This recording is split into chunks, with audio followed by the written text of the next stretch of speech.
Welcome back to Tales of Praxis, everyone. I'm Aaron Suduko, the founder of With the Terrible Fate. Excited to have you with us for another edition of this adventure through the remastered version of Tales of Symphonia. If you're a big fan of JRPGs or video game storytelling, and you want a story-oriented exploration of games that give you a sense not just of why the games are special, but also especially of why they're special as forms of literature, you've come to the right place, and really, I would dare to say, the only place. So we had a wild ride on the last edition of this stream. We learned a whole lot about the nature of these two worlds, Tetheala and Silverant. We now know there's this great seed of a giant tree embedded in between the two of them, intertwined with the soul of the goddess Martel.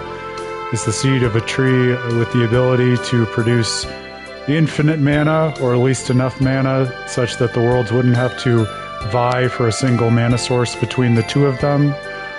And we learned that what the Renegades were really up to, what Yuen was conspiring to do with Bada, was to re-engineer the mana sources from the various design ranches in order to channel all that mana to the mana cannon that Rodile had been building for his own ends, which really, I think at the end of the day, was just asserting his dominance over Crucius and the other half-elves. But Yuen and the Renegades wanted to use it in order to revive the giant tree, basically support its seed with enough mana in order to create this source that would prevent the worlds from having to vie with one another, but would also put to rest the soul of Martel, which had been sleeping and suspended since time immemorial, as we understand it. So poor Boda, one of the first villains we encountered in the game, villains in air quotes, actually sacrificed himself in an effort to reconfigure the mana source of the last ranch, or the most recent ranch at least, Rodile's ranch, in order to put the mana cannon to that use. I think that's a really interesting and underutilized, at least as far as I can remember, trope in terms of the first villain you encounter in a JRPG actually being not just a hero, but a hero who sacrifices himself not that far into the game. So that was very touching and hard. We encountered more summon spirits last time, of course. I think we did anyway. The streams are kind of blending together a little bit. But really, I think the thing that stood out to me the most was just the further adventure into how devastating poor Presea's life was and has been and continues to be, where the poor girl has only just gotten back her sense of self and her ability to feel things emotionally, and had the judgment of Crucius rain down upon her village, Ozette. We think because of things having to do with Altessa, who revealed himself to be a conspirer with Crucius, helping them in their efforts to manipulate the world in various ways and develop Crucius crystals. And then poor Presea turns around to discover that her sister, whom she'd been excited to see again, actually died a while ago in the service of the noble Bryant family in Altamira. We don't know much more about that yet, although we've been getting some hints dropped here and there. I'm not going to say anything prematurely for those who haven't put the pieces together. I don't want to spoil it. But suffice it to say, we ended up streaming for much longer than I expected, about an hour extra last time, which I think is just a tribute to how much this story draws you in once you really get into it. And I wouldn't be surprised if that became more of the rule than the exception from here on out, because as much as Tales of Symphonia has a great first act, I think it only just picks up and becomes more interesting and resonant in terms of storytelling as we go further. So we had just defeated Rodile, who claimed to be the most cunning of the Desian Grand Cardinals, but was actually outwitted by Pronema, who seemed to have given him a bad or malfunctioning Crucius crystal. But we took care of him. Boda set things right in his ranch, and now we have the sorry job of reporting back to Yuen what happened, and going on the rest of our journey to hopefully separate the two worlds. Still not sure exactly what that will consist in, but we have by my count, I think 2 of the summon spirits left. So we're going to continue going on that adventure. There's also been a lot of further notes and allusions to the theme of betrayal, which we talked a lot about last time in terms of being the other side of the coin of implicitly trusting people and supporting them. It's easier to get betrayed, so we'll see whether that concern over betrayal bears fruit on this most recent stage of our adventure. So, enough of that backstory and setting the stage. Let's get into it. Let's go find Ewan. You should be at the late Magnius's base. May he rest in pieces.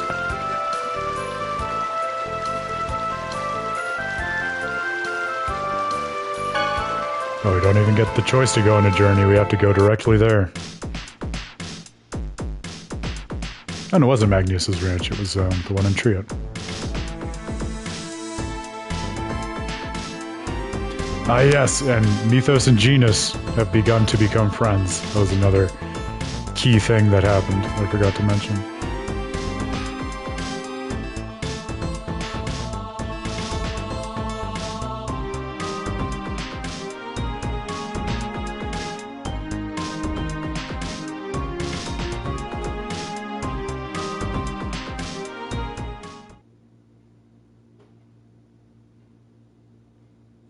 The way they cut the music.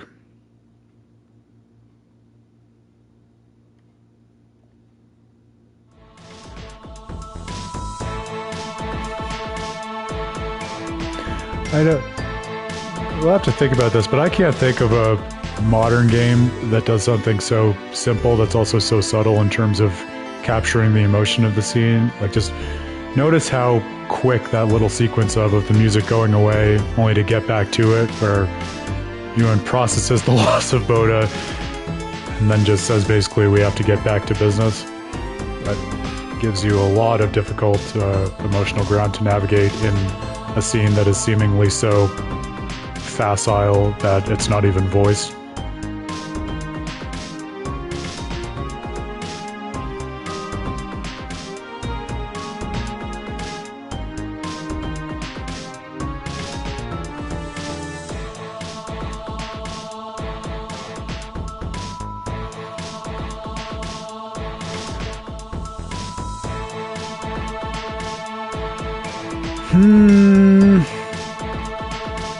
No, that seems suspicious to you guys?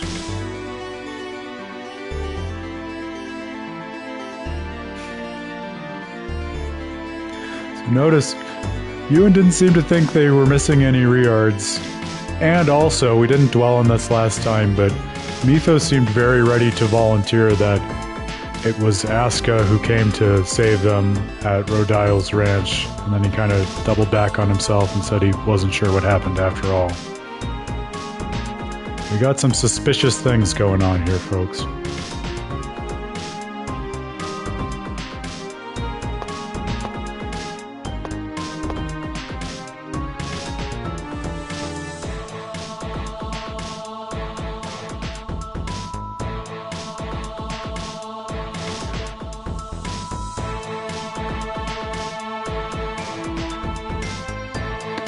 Alright. About, what, 25 hours into the game, and we can finally travel between the worlds at will.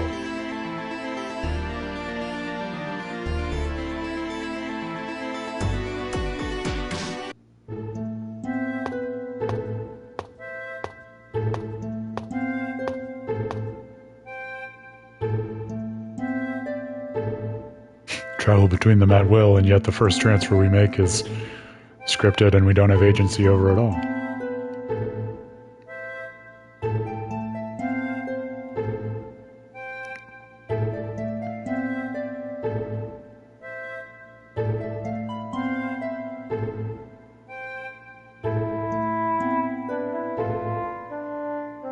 But this is something else I didn't notice the first time I played the game, or playing it as a child more broadly, but Mythos' outfit, very similar to Colette's.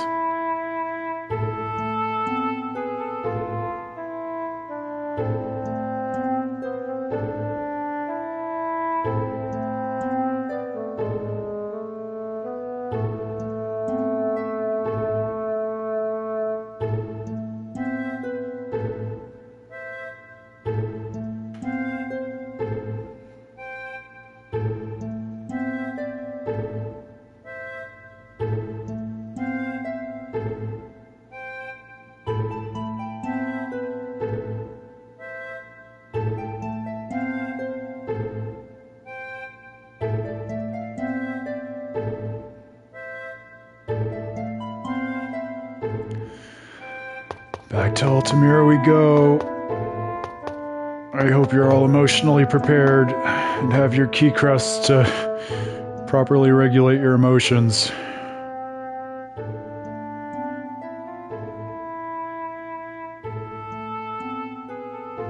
I remember that little skit years later too, because virtually every other skit in all the Tales games have characters speaking to one another in these conversations, but like, how are you supposed to make sense of that one except for Presea and Regal, like, enjoining the player to take them to Altamira? It's really, it's almost like a soliloquy reaching out to the audience, but it strikes a really unusual note of urgency, I think, in this style of game that doesn't really otherwise reach out to the player directly in that breaking the fourth wall sense.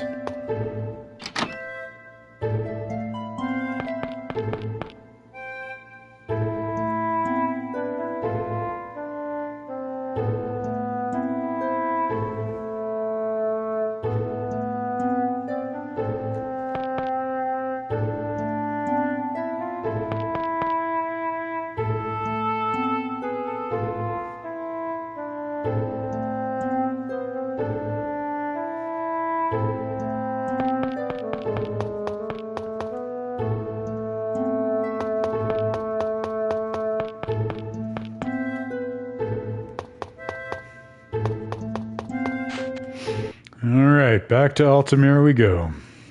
We got the little sad the first time we were there, Presea and her sister. Now it's time for the big sad.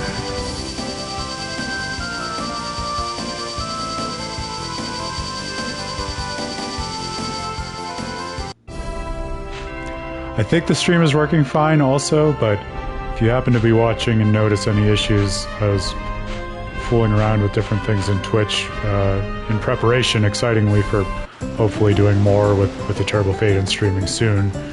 And I may have accidentally messed up different settings, so just let me know if anything seems wonky and I'll try to rectify it on the fly.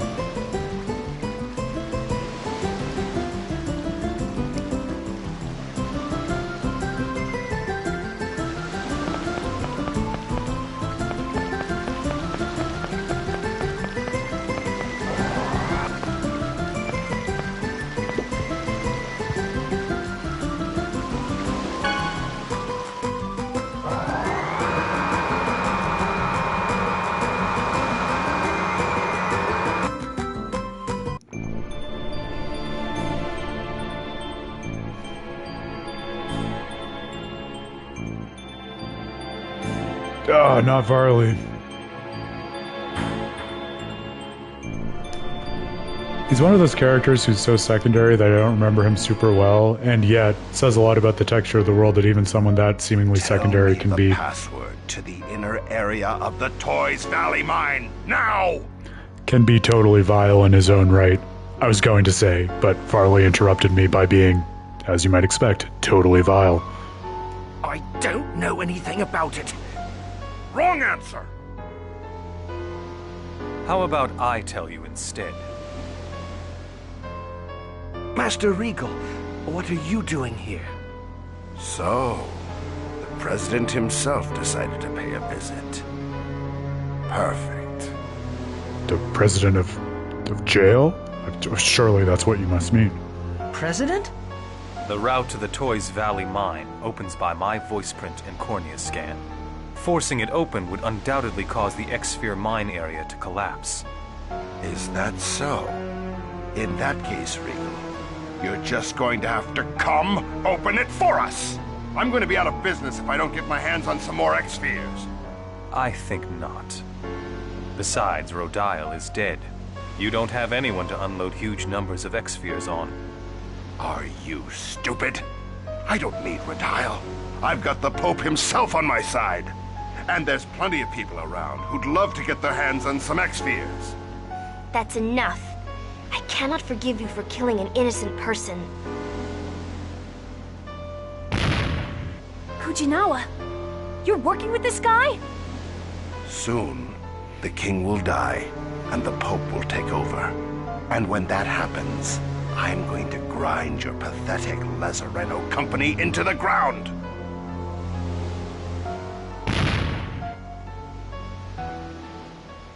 Are you all right, George? Yes, Master Regal. Thank you. Hey, what's with the Master Regal stuff? My name is Regal Bryant. I was granted the title of Duke by His Highness, and also the President of Lazareno Company. Man, and remember that for like the last 5 or 6 hours of the game, we've been traveling with this guy and only known that he was a prisoner who seemed to be trying to kill the Chosen under orders from the Pope until he had a change of heart. Talk about a twist. Although it would seem that the Chosen already knows me. I saw you at one of the princess's birthday parties. Oh yeah. I'd forgotten that this guy's actually a member of high society too. Says a lot about high society, doesn't it? Then Alicia's killer, Bryant, is... Well, wait. It can't be... Regal. Alicia. Master, I'm so happy to see you again before I disappear. I'm sorry. Even after death, you still suffer. It's all right. It's not your fault. Alicia. What do you mean? Alicia and I were in love. Then I, his servant, interfered and forced them apart. Alicia was handed over to Varley. He wanted to use her in an X-Sphere experiment. Was he trying to create Crucius crystals? It seemed so, but the experiment failed.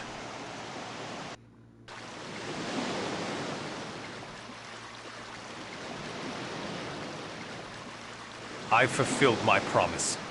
The mine is yours. Now please, return Alicia to me. Sure thing, bub. You can have her. I don't have any use for a failed piece of work like that anyway. Oh, man. What? This is Alicia. She wasn't compatible with the X-Sphere experiment. Worked just fine on another from her family.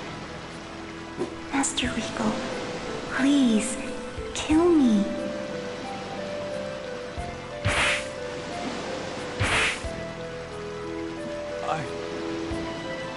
I can't. I could never kill you with my own hands. It's because I love you that I want you to do it.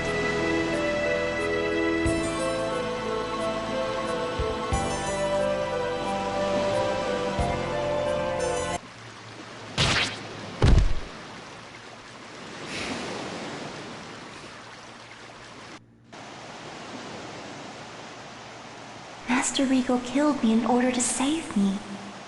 It was the only way. Just like Marble. I'm so glad I got to see you again in the end. I have no regrets now. So please, Regal, stop punishing yourself. Alicia. But with my own hands, I will disappear very soon, so please don't leave me anything to worry about. You don't need those shackles. You've suffered enough. I took the life of the one I love. These are the symbol of my crime, as well as my punishment. So, stuff that might be symbolically simplistic in any other game, I feel like just the storytelling of a Tales game, and especially Tales of Symphonia, goes above and beyond to make feel really compelling and moving. Think about the fact that Regal's shackles are a literal case of him punishing himself. Like we talked about way back when the party took him captive, right? I mean, this dude can do as much damage with his feet as anyone could do with their hands, but it is literally just the symbolism that he's talking about in terms of always reminding no one except for himself of what he sees as a sin and his failure in order to try to motivate himself to do differently. So when we think about like sin in the game and wanting to release people from the sin that they place upon themselves, like Regal is the paragon of that, and the perfect guy to try to just give a big hug and just let him know that he can move beyond this and that he did it for the right reasons, as much as he might not be able to live with himself. You don't need that punishment anymore. Please, Regal. Genus and I once experienced the same thing you did, and I also imagined what it must have been like for my dad. When my mom turned into a monster and he struck her down, he must have suffered as well. Your father did the same thing? That's what I heard. I don't know if the decisions you or my dad made were correct, but I don't think my mom would have wanted my dad to punish himself and live the way you have. Is that true? Yes, it's just as he says. At least, I don't want you to live like that. All right. But I will never use these hands as tools of death. I swear that to you. To you and to Lloyd. And once we have defeated those who use X-spheres to toy with people's lives, I shall remove these bonds. Thank you, Master. Presea, I think I can finally rest in peace. Please destroy the crystal before I'm totally absorbed into the X-sphere. Why? Can't you stay like you are now? If I stay like this, I will live on forever. An isolated consciousness, unable to even speak, existing for eternity. So remember also, as we hear Alicia talking about this, that one of the other things we learned in the last stream is that Martel is basically in the exact same position, with her soul being suspended ad infinitum, with no apparent path to any kind of closure. Would be true hell. Presea, Regal, what do we do? Please, set her free. Yes. Goodbye, Alicia. Thank you. Presea, please forgive Master Regal. Please.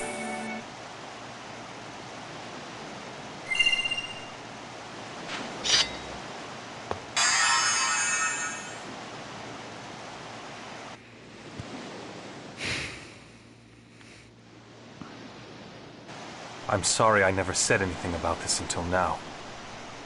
I am a criminal. Master Regal confessed to killing Alicia and went to prison on his own will. While I was in prison, the Pope promised to arrest Varley in exchange for kidnapping Colette. I believed him and agreed to do it. So that's why you were after us? Yes. Please. I ask you to postpone my final judgment until we defeat Crucius and stop them from using X-spheres to toy with people's lives.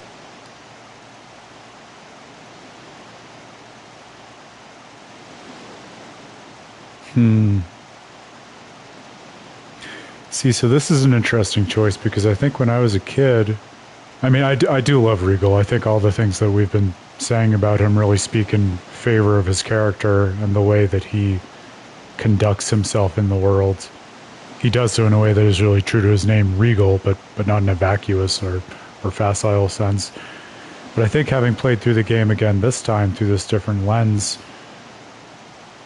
like we've been talking about, and even like I talked about at the top of the stream, like Presea's suffering and just everything that's been inflicted upon her is so central to, like, not even just her life and Regal's life, but also like the party's lens into Tetheala, considering that we came from Silverant in the first place.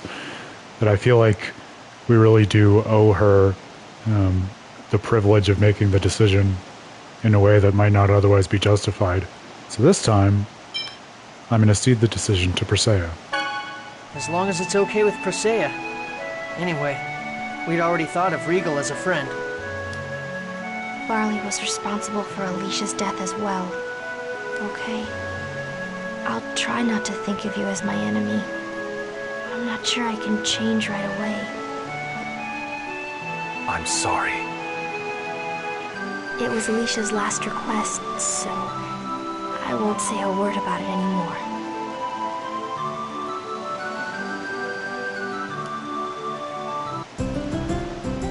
Oh, man.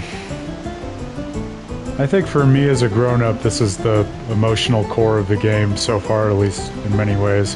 And since I promised last stream that I would show you all one of my favorite things that I own that's related to Tales of Symphonia once it was no longer a spoiler. It has to do with exactly this relationship. I'm going to show you on stream, and if it's terrible video quality, I'll also post it to my Twitter later on. But I gotta show you this just so you can get a sense of what I was talking about.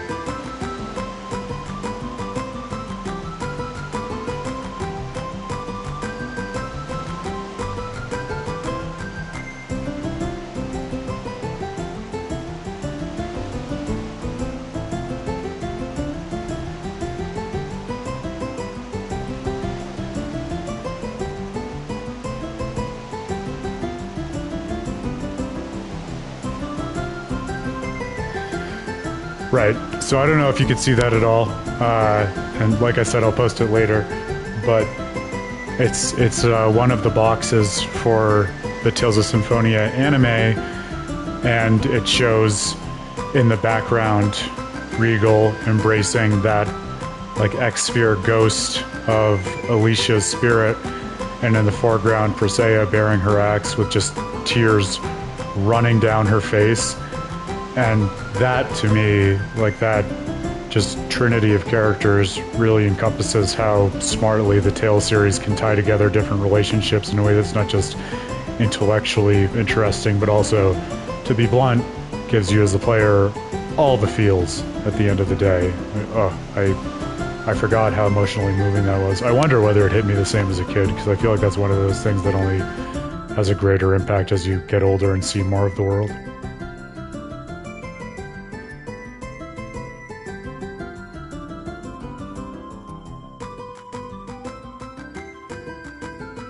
People talk a lot in the discourse about how Lloyd is a great protagonist, and I would never argue against that, because I think he is, and I love his voice actor, whom I still haven't looked up, but who I know is the voice of Robin in the original Teen Titans, like we talked about long ago on this stream. But something that's striking me this time that I think is interesting, and maybe I'll even write about it at some point, is, you know, we have these two halves of the main party, right? The Silveranti half and the Tethealan half. And I think for me at least, and I'd be interested to know whether people feel the same way or not, I'm much more drawn to and interested in the struggles of the Tethealan half. Like this emotional core of what Presea and Regal go through, and everything we've been saying about Sheena trying to overcome her past and sort of rise to the occasion in a journey of regeneration that's kind of the authentic version of what Colette was trying to do in the Chosen's journey of regeneration. Like that's all really heartfelt and emotionally impactful to me in a way where, like, I love the Silveranti half of the cast too, but their struggles don't really hit in the same, like, emotionally complex way. And I wonder whether that was, like, intentional on the part of the game's designers, or even if it's something that other gamers feel going through this. I think there is this interesting idea or thought to explore where, you know, as the Silveranti are discovering and probing into this whole other world that they didn't realize existed, there's also sort of a metaphorical or another narrative lens to that, where as you probe more of the world, you also discover new levels of emotional depth and just existential struggles that people deal with that you were previously blind to. And so in that sense, like, exploring the world more deeply, discovering this parallel world, is mirrored by encountering characters with more, like, emotionally resonant struggles than we could even have conceived of back when the world was just Silveron. The real question is, how are we doing on items before we move on to whatever the next dungeon is? We may want to stock up here before we go on.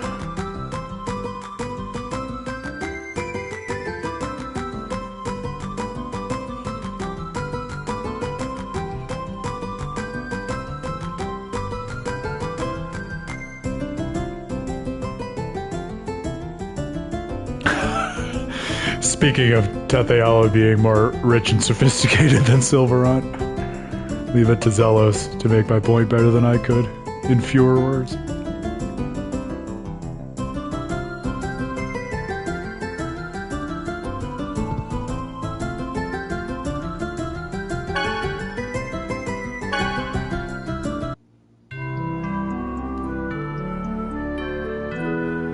when you're just trying to restock on items but you stumble into a side quest.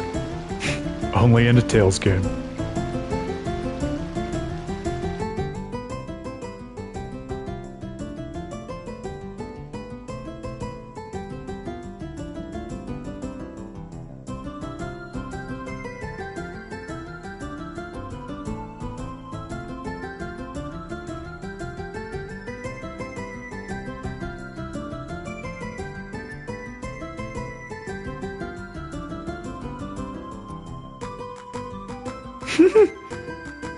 It's a fair question.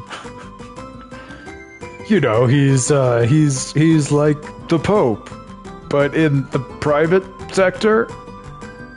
Also, I don't know how many of you watched my lecture on Xenoblade Chronicles from last week, but I made this dig about other JRPGs. So I was talking about Xenoblade Chronicles 2, which features this whole autonomous religious state and a quasi-pope figure.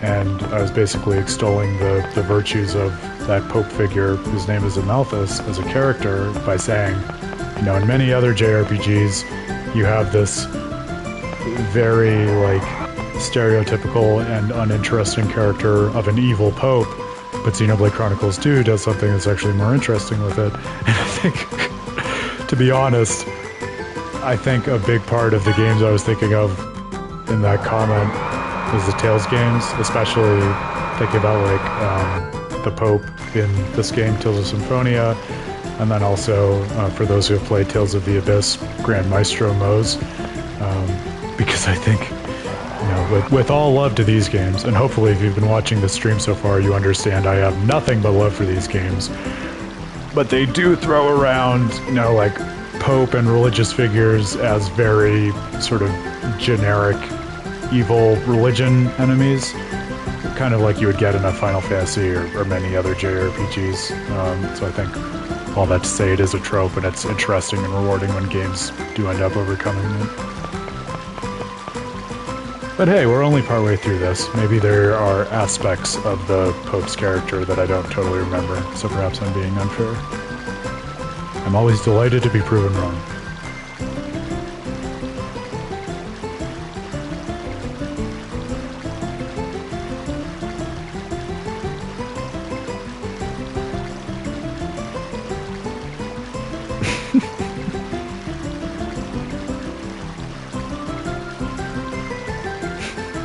Yeah, things always go wrong. You know, the theater group gets food poisoning, servants of noble families get murdered because of X-Sphere experiments, just all this nonsense.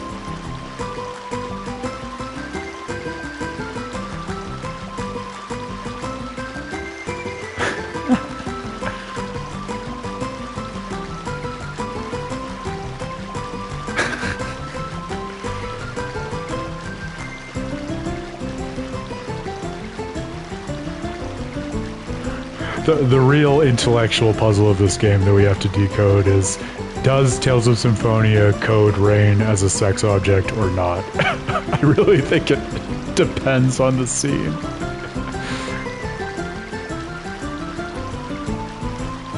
Remember, she also posed as the Maiden Sacrifice way back when we were doing the prelude to the Temple of Wind.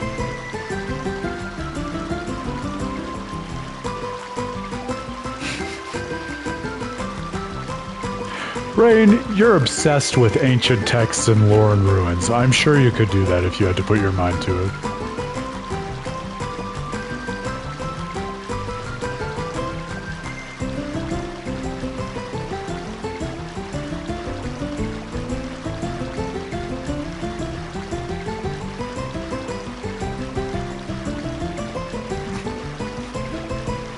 This is literally how local theater companies operate.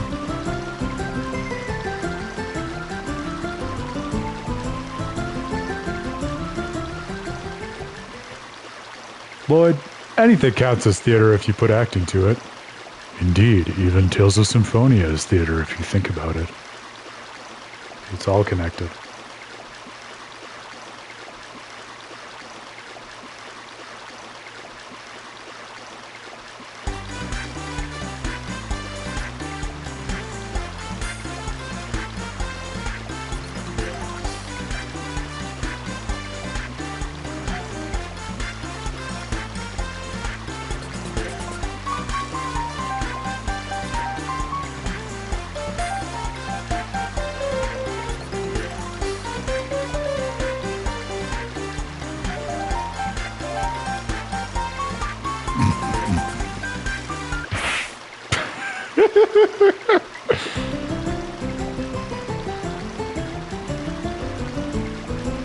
Try to tell me you've seen any better theatrical performance in the last 5 years. I dare you.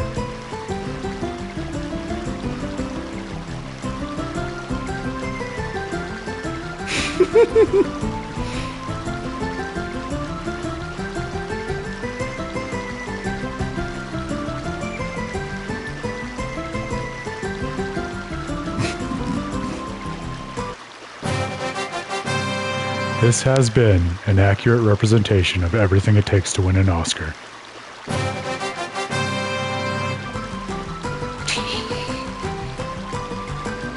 Brad Pitt, you're great! We decided.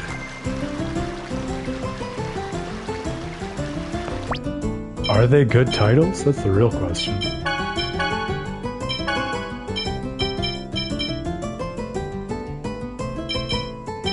Is that also make up?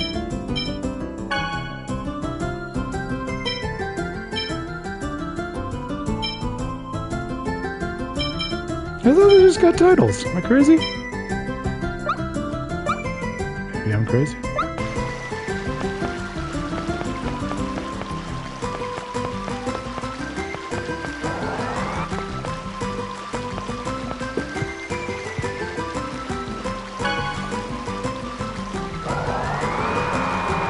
But see, that's the true beauty of a properly managed JRPG cadence. You have the most emotionally devastating content in the world, and moments later you are literally enacting a farce. Everything in balance.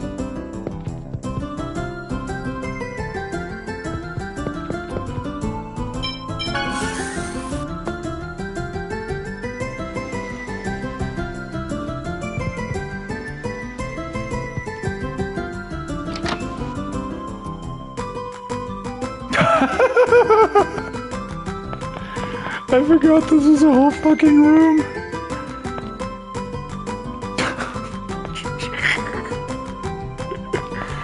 I'm surprised they didn't throw a cats in here, dude. Just actual cats. The real question is, can Colette name any of them the way she names dogs? Well, that really bums me out.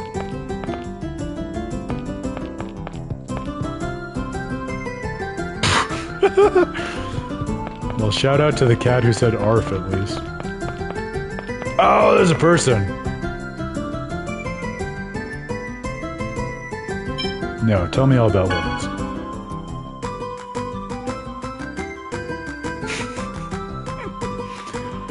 I guess that's the level of insight I would expect from an old man in a hotel room with this many cats.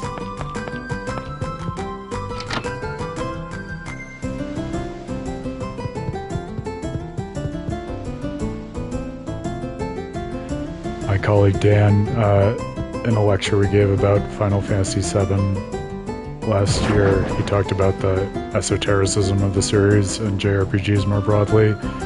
I've actually been thinking about writing something about the esotericism of Tales of the Abyss in terms of its storyline and the way it functions. But I think we can all agree that the real measure of esotericism in JRPGs is the number of inexplicable cat rooms it features.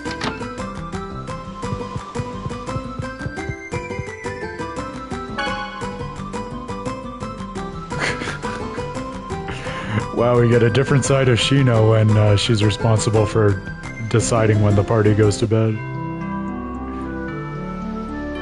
I wouldn't peg her as someone who cared about that kind of thing. Zealous is making her self-conscious, I guess.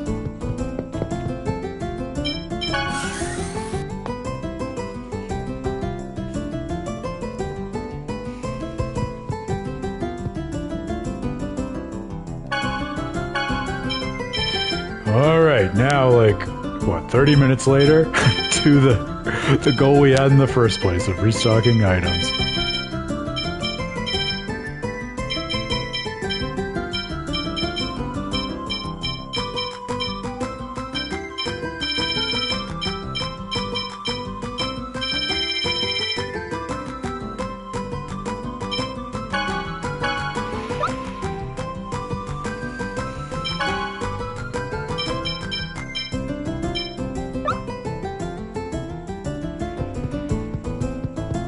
Alright. Fully equipped. What's wrong? I should also say, I hope this has been implicit on the stream and just with the Terrible Fates content more broadly so far, but I should be explicit about it. If anyone has sufficient interest to be either watching the stream or watching the VOD on Twitch or on YouTube after the fact, you know I'm not just playing through Tales of Symphonia, but also part of this series is that I'm writing companion articles, analyzing hopefully a wide range of the Tales games in terms of their storytelling content and what makes them special, so I'll be doing that either way, but if you take the time to be interested in the stream and are also interested in having a particular topic analyzed and written about with regard to this game, Tales of Symphonia, or a different Tales game, you know, just tweet at me, message me in the chat, get in touch with me one way or another, because I really want to make this as meaningful as possible to the people who antecedently care about it.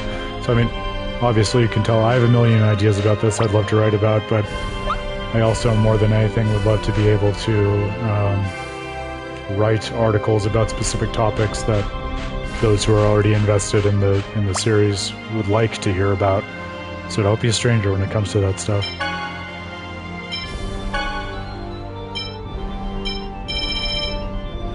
Alright. I think the next thing we have to do, which is characteristically for an old JRPG such as this, opaque, but I think we do Asuka last in terms of the summon spirits, and therefore I think we need to find Shadow, the complementary summon spirit to Asuka, and Luna, which is not a spoiler because we saw her show up back when we were doing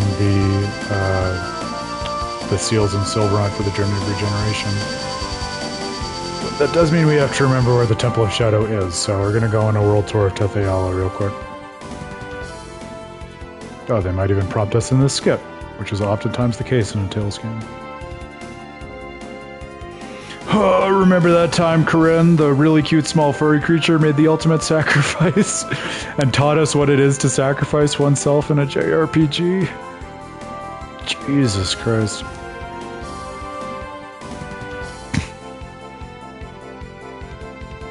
She's consistent, if nothing else.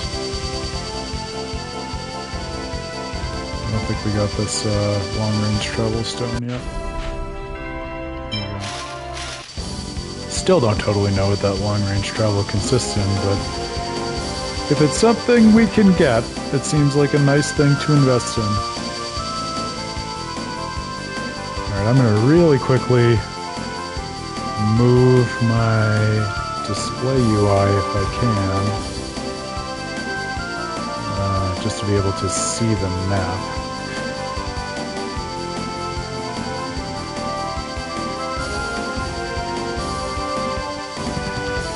There, okay. That might make it easier for us to navigate the world, my ability to see the entire map at once.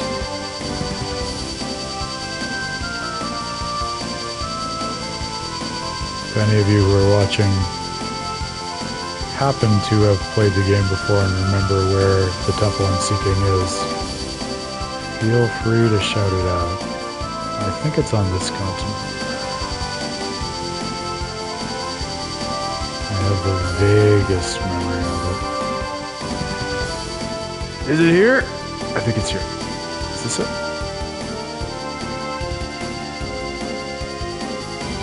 This feels right. Temple of Darkness. Alright. Look, I know I've shouted this out a million times on the stream, so I won't belabor it. But look at how quickly I was able to find that when I was looking for it. It's all muscle memory. Like, when you think you've forgotten a game, especially if you played it in your childhood, pick it up and try it again, because even if you don't remember it, your deep brain does, back where all that subconscious stuff is stored. Alright, now we're going to move the display again. There we go.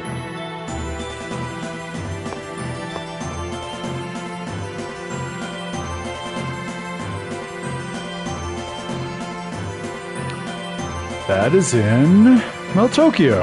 All right.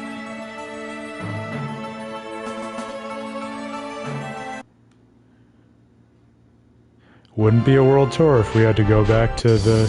If we didn't have to go back to the capital city a million times for different reasons. Ah, Tokyo, no.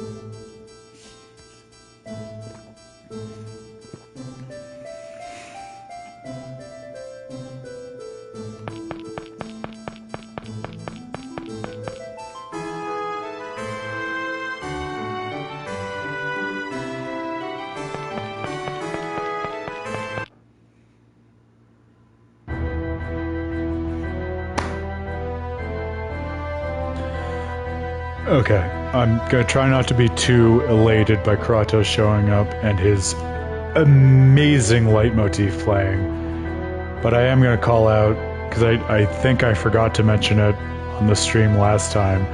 So I went to Pax East, right, and one of the things that I've loved to do as I've spent more time at Pax over the years, because with the Terrible Fate, I've had the privilege of lecturing at them for probably like 5 or 6 years at this point. I love to put different pins on my suit to showcase, different games or what I'm working on at the time. So I went with a Kratos pin this time because I happen to have one from something I got in Japan. And one single person at that whole fucking con recognized what that pin was. And it was the girl who was working this amazing booth for this game on like all about dogs, all about corgis. I might have actually mentioned the game on the last stream as I'm thinking about it, but it's worth mentioning twice, even if I did. So the game is all about dogs, and I think specifically corgis, and they donate a certain amount of their proceeds to local rescues, which is great.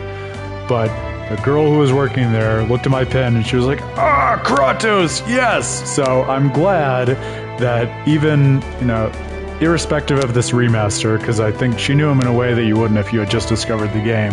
Like, there are people out here who get how special this game and this story are. So shout out to that girl. Thank you. It was great to have, not even just my pin recognized, but a game of this caliber recognized, and the character of Kratos recognized. So let's continue to appreciate how great this guy is as the story continues to unfold.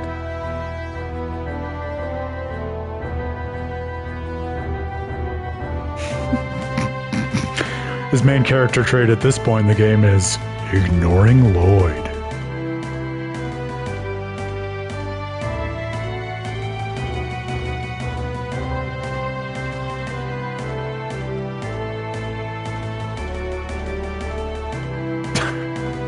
Asked and answered, Lloyd.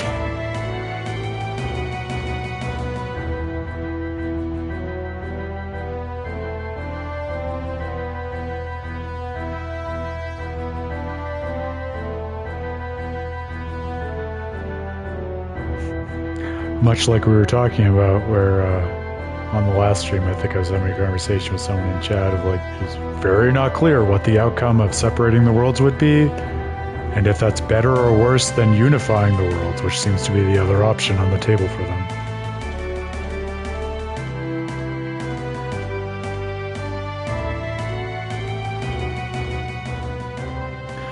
Also, that idea of it may result in something you can't undo, like somewhere else, that might just be a flippant thing to say, but in a video game context, where as a player, like, we're conditioned to have the ability to undo anything we undertake through save states, like, that is a real and concerning threat. Like, you got to take Kratos seriously when he says that, and it's cool the gravity that can have precisely because this is the sort of medium, the video game.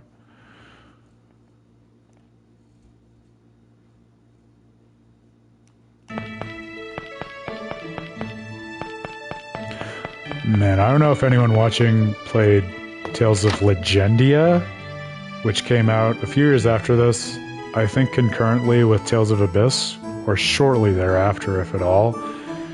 But the guy whose name I'm blanking on, but the voice actor for Kratos, also played someone in that, and so I was really excited to play it as a kid, and I was so disappointed, and the fact that he gave his voice acting talents to a game that, at the time, I considered really subpar, just made it all the more disappointing to me.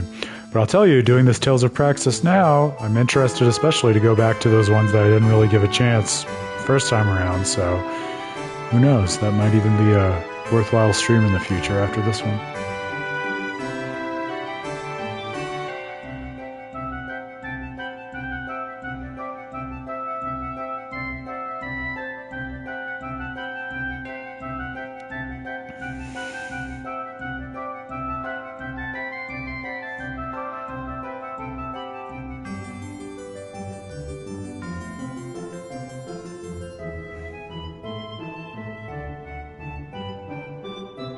Huh?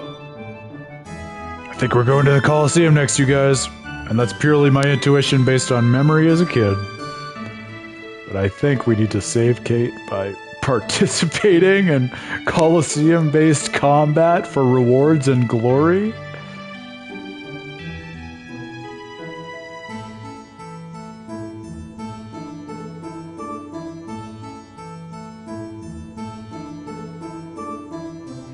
Ah! Pick up the phone! Because I fucking called it.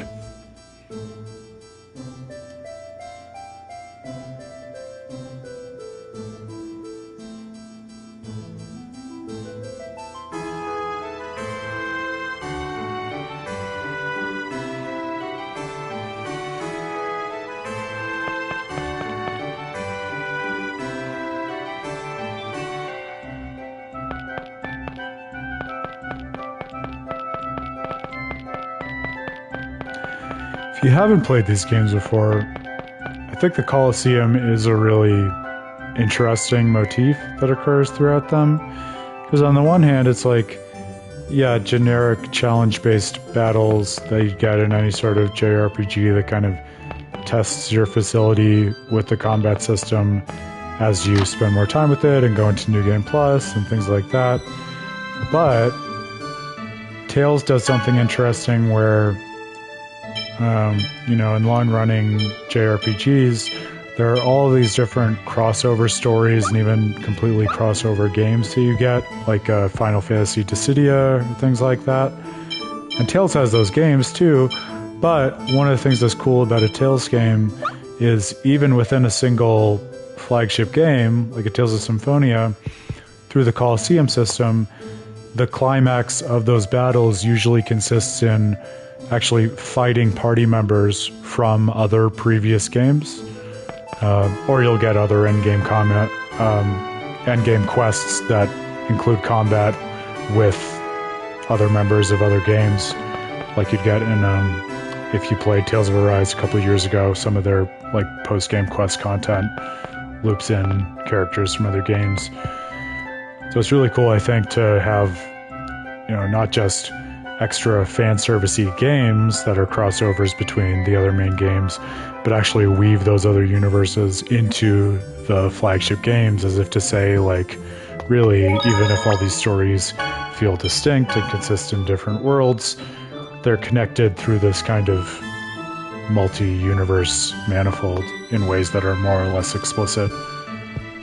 But oftentimes more explicit. I mean, that was something that was cool to me even about Tales of Arise 2, and I know we're not streaming or talking about Tales of Arise per se, but its post-game quest that integrated characters from other games was very directly concerned with the idea of time and space and what it is to weave and connect different universes. And I think that's just essential to the themes and stories that these games are telling in the first place. So it's a cool way to integrate the whole series in a way that isn't distracting, but is just additive to what each single game is trying to express in terms of its story and themes. I'm Zelos. My character is, I want to have sex with you.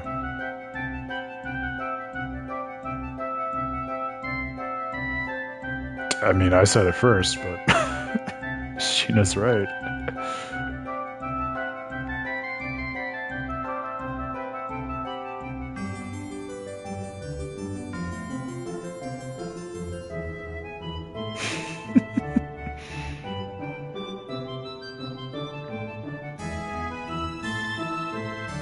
Yeah, don't worry about that.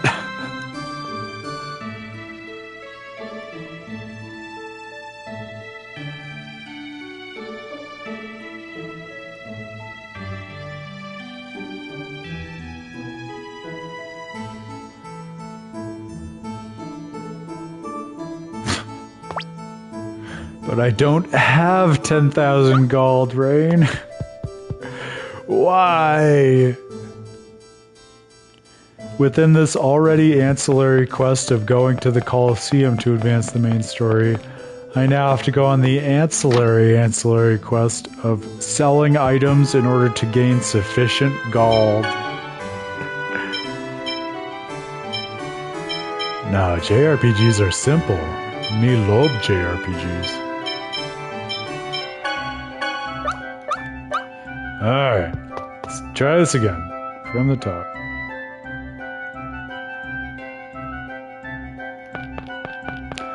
I don't think I said this on the last stream, but so one of my favorite things to do at Pacts is also collect souvenirs because every cool video game vendor on Earth is there. And one of the things I picked up this time was a copy of Tales of Destiny for the original PlayStation, which is an old school Tales game that I will admit, here on this stream at least, I've never actually played. And so I am tremendously excited to play that through for the first time and just continue to expand my knowledge and appreciation of this incredibly cool and thoughtful series.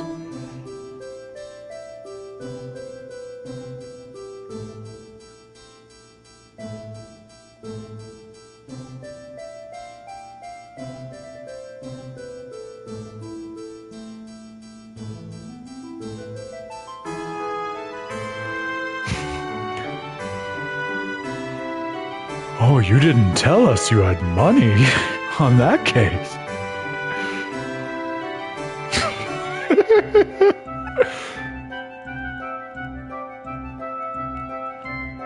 Ah, Machiavelli. I mean, Rain Sage. It's how money's used when Rain is the one involved.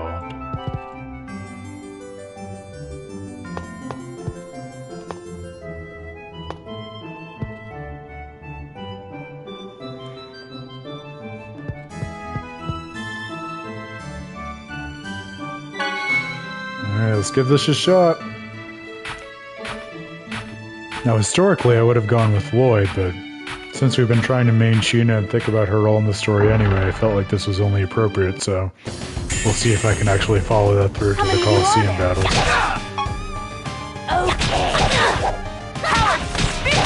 Messed up. Okay, this isn't so bad. Oh, maybe I spoke too soon. Oh, Jesus Christ!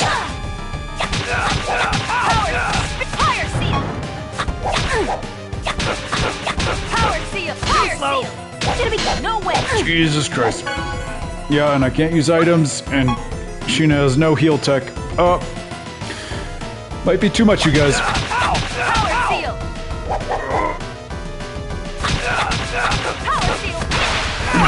Jesus. Oh, so close. Well, that really bums me out.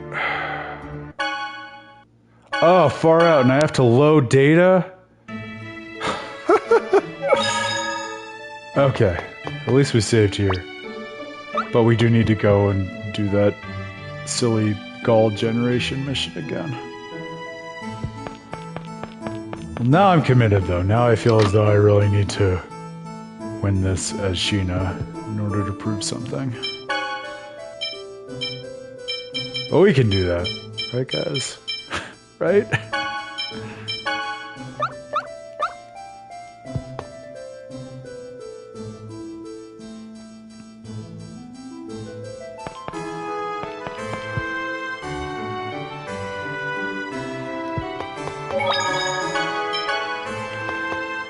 Okay.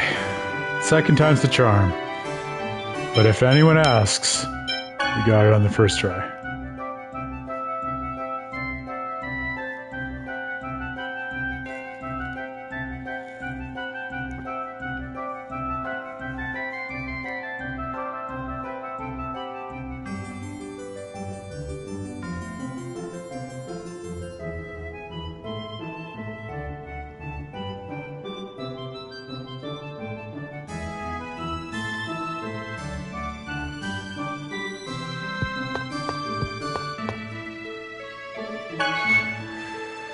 Alright.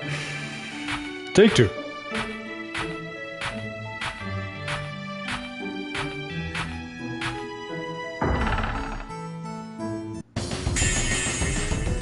How many of you are there? Three, Sheena. There's three. Seal! Fire! No way! You're gonna be kidding me!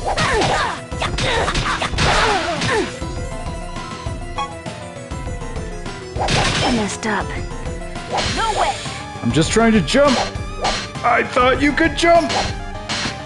Why can't I jump over them? Too slow! Power seal! Fire seal! Alright, well, that works. No way! Power Too seal! slow. Opinion! Fire seal! No way! Power seal! Fire seal! Power seal! Damn!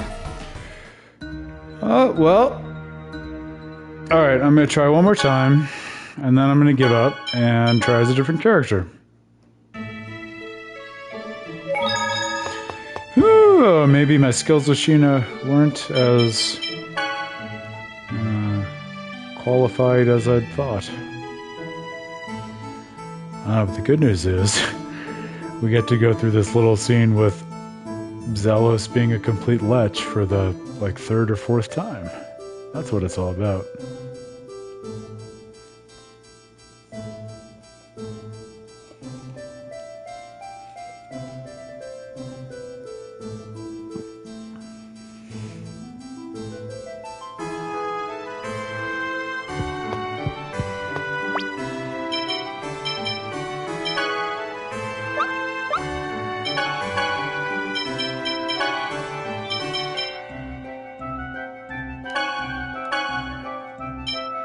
Yeah, I'm gonna try to make her better, because I'm tired of losing already.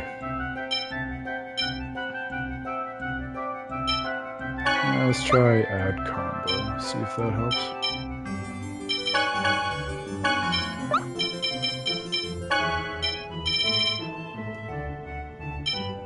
We should have gotten another black onyx when we were back in Flanor. Although I don't know whether they stack, I don't remember.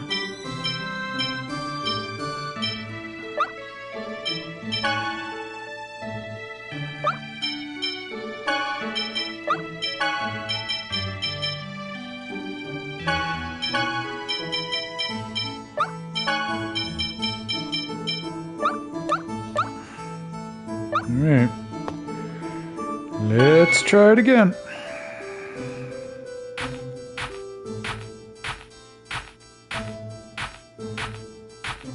Third time's the charm. Let's go. I see some good vibes in the house. How many of you are there?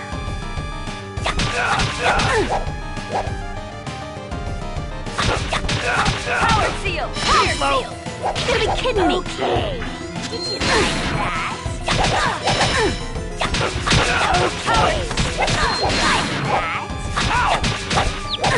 No way! This is so much worse! Okay. Did you like that? Power! Okay. Like that. Did you like that? Too slow! Power! Fire seal! Okay. Did you like that? Power! Fire seal! Okay. Did you like that? No way!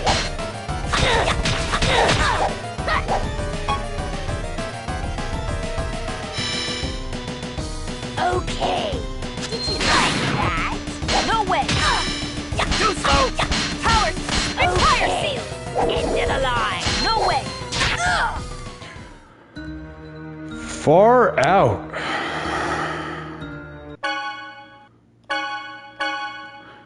We're gonna get it. I might just lose my mind first.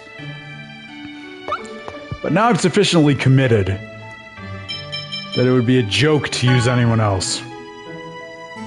Gonna make them pay.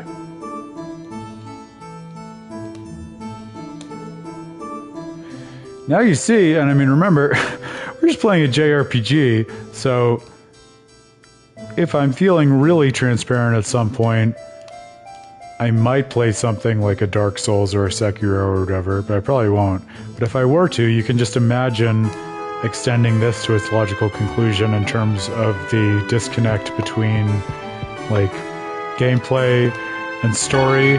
In particular, how incensed Aaron can get over being subpar in terms of gameplay and needing to prove himself, and very quickly being pulled away from the interesting story mechanics purely for the sake of punishing enemies who have done him wrong. It's about where I'm at right now. Are there? Okay. Did you like that? No way.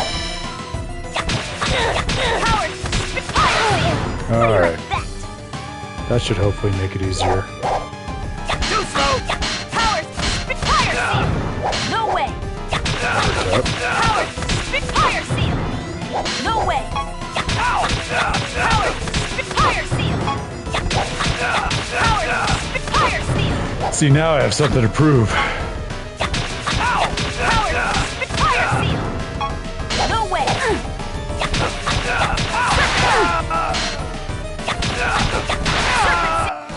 That was disappointing. I can't even feel good about that though, dude. After like 4 times. Glad it's over. But I don't feel great about myself.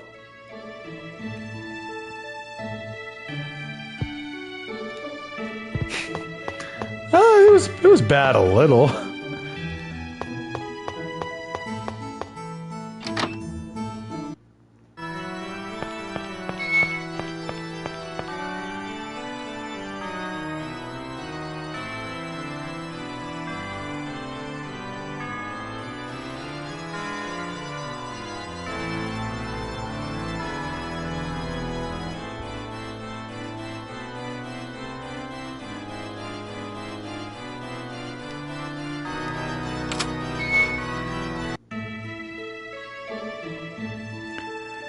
That was a cool bit of flavor text that made me feel happy I chose Sheena in terms of the way in which she conceives of her obligations to the party and the world.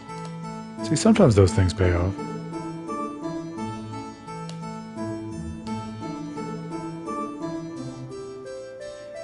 My father is No, aka the Pope, if you've been following the stream so far. Just very no.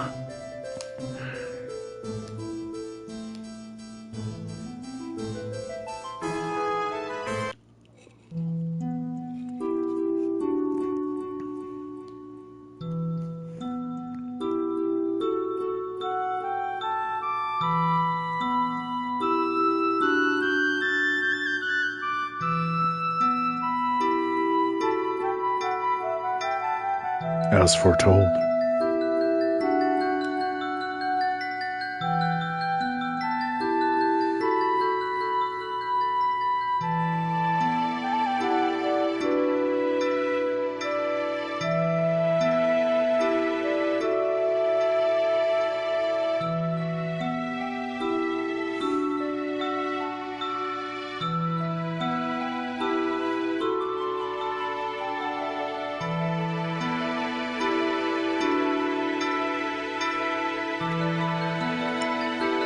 Oh man, I guess I have to move the overlay again. There's got to be some perfect place to put this that doesn't interrupt the text. But I haven't found it yet.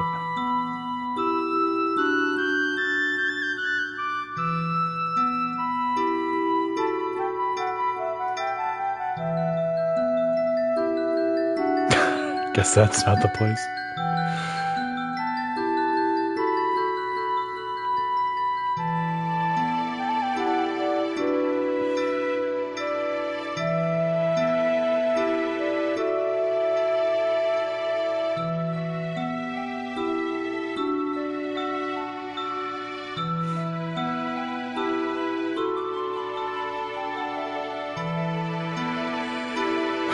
Oh man.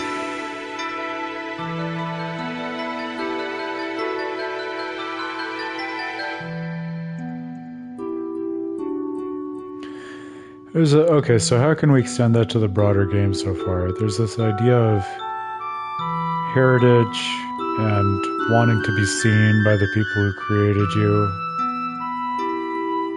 And then I guess maybe the other side of that is the sins of the father, right? Because whether that's the Pope or Remiel or whoever, like, their daughters and children are like trying to be worthy of them and yet also trying to adjudicate their sins and redeem not just the world but really redeem the world from what their fathers have put upon it. So that's...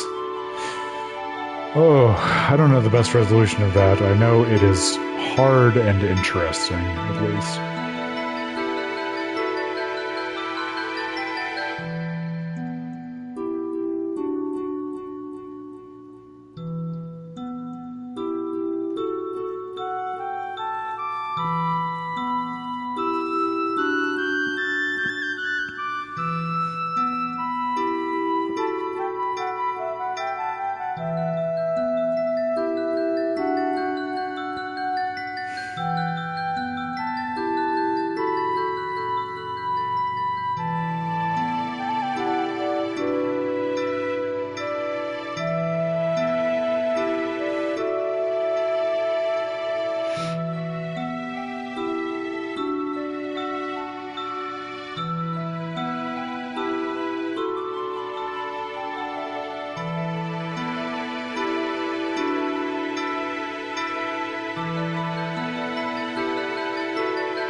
I'd also forgotten in terms of the pacing of this game just how much you learn about the characters in these little seemingly like side or ancillary quests along the thread of the main journey. Like for the last, I don't know, 5-6 hours at least, maybe more, we've been focused on the summon spirits putatively, but along the way we've had all these little wrinkles and nuances to the plot, like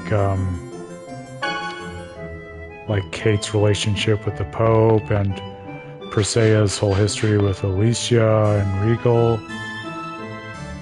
and the main journey of the game kind of emerges out of all of those different wrinkles without ever really foregrounding them too much. You just kind of naturally discover them along the way, and then consequently you're forced to accommodate them into your overall experience of the party and why they're continuing to do what they do. It might tie in with that idea of just radically resolving to trust each other over and over again that we've been talking about over the last few streams. This idea that, you know, if we decide to go along with someone on a journey, of course we're going to learn more about them, and to the extent that we thought in the first place that that person was someone worth investing in and collaborating with, then we're just going to have to almost on the fly decide to integrate their history into our conception of them and why we have them along in the journey. Not like a sunk cost fallacy where we just go along with trusting them because we already trusted them, but more like relying on our initial judgment of them to say, look, I will learn more about you, but I'm gonna take the best impression and most gracious interpretation of that new knowledge rather than using it as an excuse to abandon you or disinherit you from this journey. it takes a lot of effort to do that. And I think this JRPG in particular is a great model of what that can look like. And not just in a story, but in real life.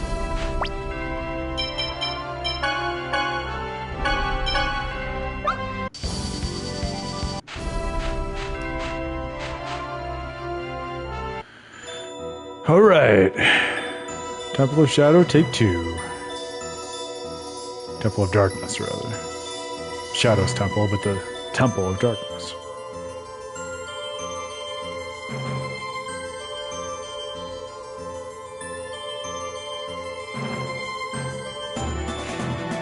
Okay, so now that we're in the Temple of Darkness, I have to tell this story. So like I've said before, when I was a kid, I played Tales of Symphonia many, many, many times. It was my go-to story game because it was my first story game.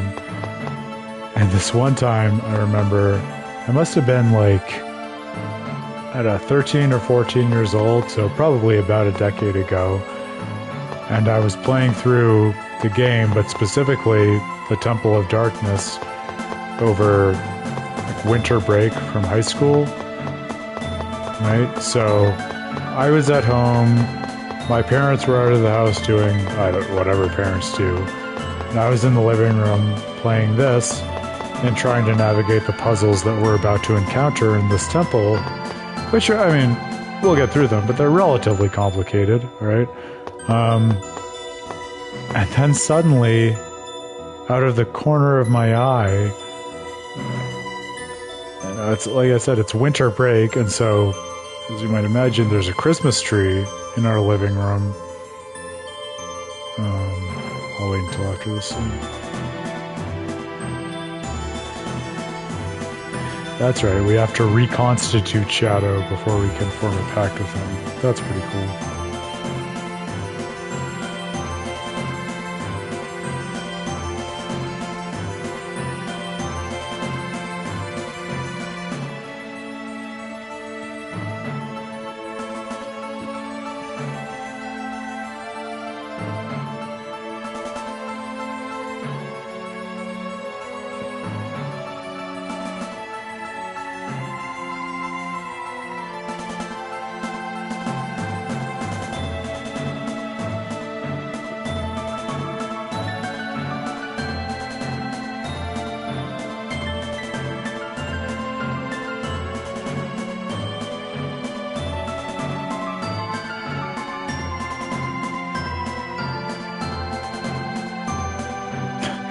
It's pretty prescient of Colette, given that we haven't even been sufficiently far into this temple to see that large corralling area to which she refers yet.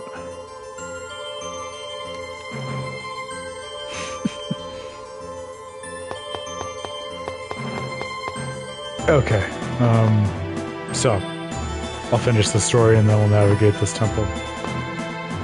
So I'm navigating all of this craziness of reconstituting the summon spirit and figuring out the lights and all of that, right? And it's winter break. My family celebrates Christmas, so we have a Christmas tree up. I'm zoned in on this game. I'm playing through the mechanics of this temple, and out of the corner of my eye, when no one else is home, I see something start to move. And I turn, and the entire Christmas tree in the corner of our living room has started to tip, and the next thing I know, it's on the ground, because it was not properly balanced with all of the decorations and stuff. You have to bear in mind, this was like maybe a week and a half after we had put the tree up, so because sometimes Christmas trees can just be finicky and decide, hey, I'm gonna fucking do whatever I want. It's past Christmas, you should have put me away already. If you didn't put me away, I'm gonna do whatever the hell I want and torment you. And that experience of a Christmas tree falling of its own volition while I was working through a JRPG is like, I guess sufficiently beyond the pale that I still remember to this day purely by virtue of its absurdity and really nothing else.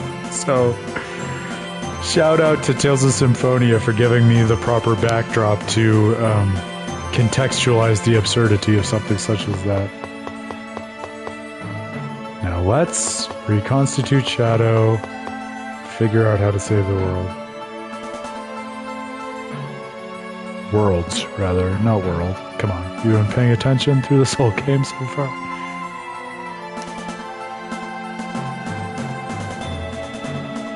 And see, it's kind of at this point in the game, right? Where, like that scene where Colette was just like, oh, Lloyd, are you sure you're going to be okay if you go through that on your own? And he is on his own. Look, he's the only one in the party. But at this point, like, tell me if you feel the same way. I'm kind of like, look, this game and this story has moved so far beyond Lloyd and Colette's relationship that I almost find it hard to buy into the idea that Lloyd is going to be uniquely moved by his relationship with Colette versus his relationship with the two worlds or his relationship with the other party members. That's why I think when I was a kid, and probably even now, once we evolve the story more, like when we get to the point where Lloyd can really sort of put a flag in the sand and decide like which relationships he wants to invest in, I have never really bought into the idea that Lloyd and Colette are this kind of destined pairing, because I feel like for all the good that the game's pacing does, it never really gives me motive to invest in their relationship, despite their being childhood friends, as something worth uniquely protecting and empowering. I think there are so many other more interesting relationships, even for Lloyd in the game, than that one which we had established with Colette in his childhood.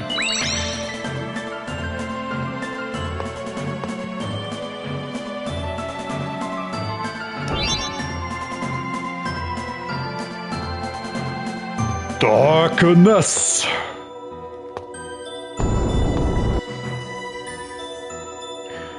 Any Yu-Gi-Oh fans out there watching this?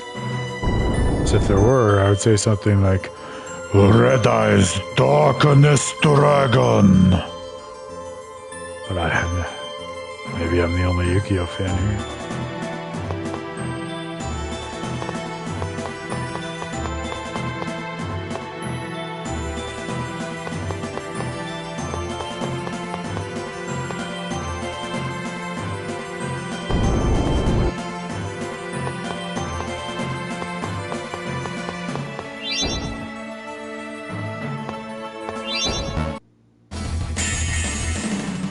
Don't hate me because I'm beautiful.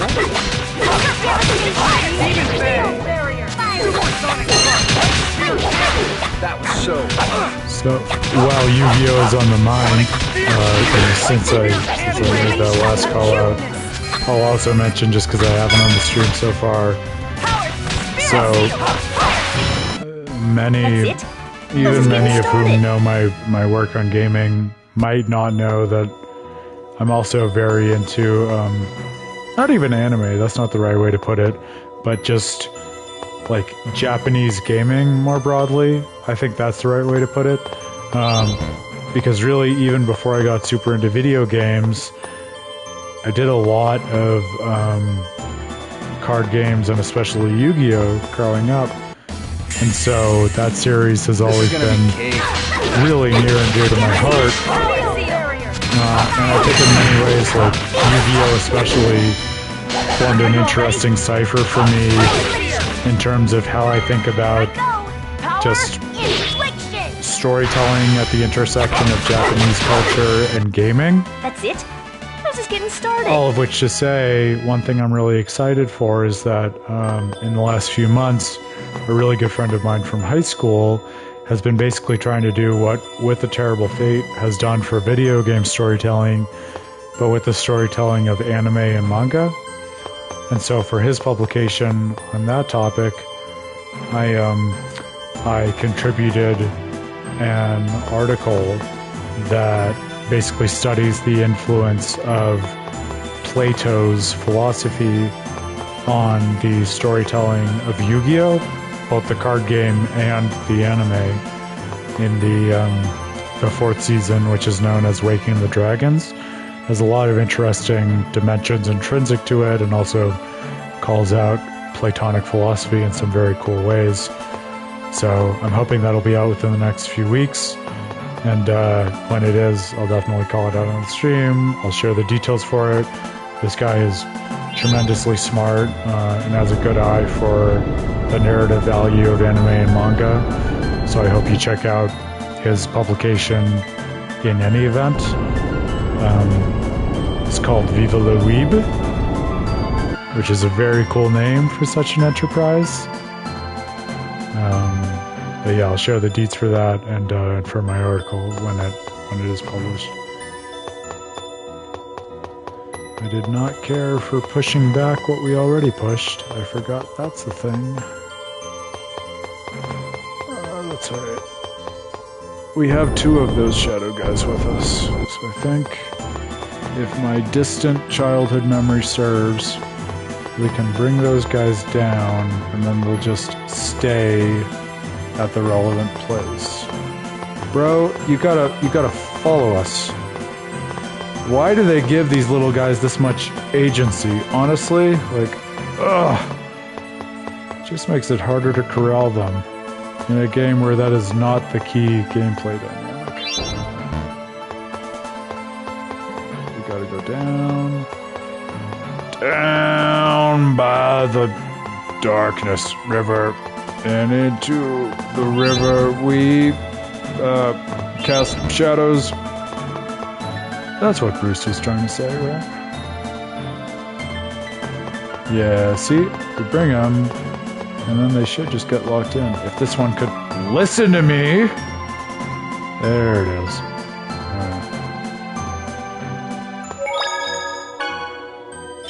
Again, like, just pause and think about these mechanics versus, like, the mechanics of a modern game, which would do the same things, but spell out in a million explicit UI features like, oh, bring the, like, X out of 5 pieces of shadow down to this specific point marked on your map, and don't worry, because they'll stay there once you get there. Like, all of that is left for you to discover as a gamer in this, which again was released originally literally 2 decades ago, if you can believe that.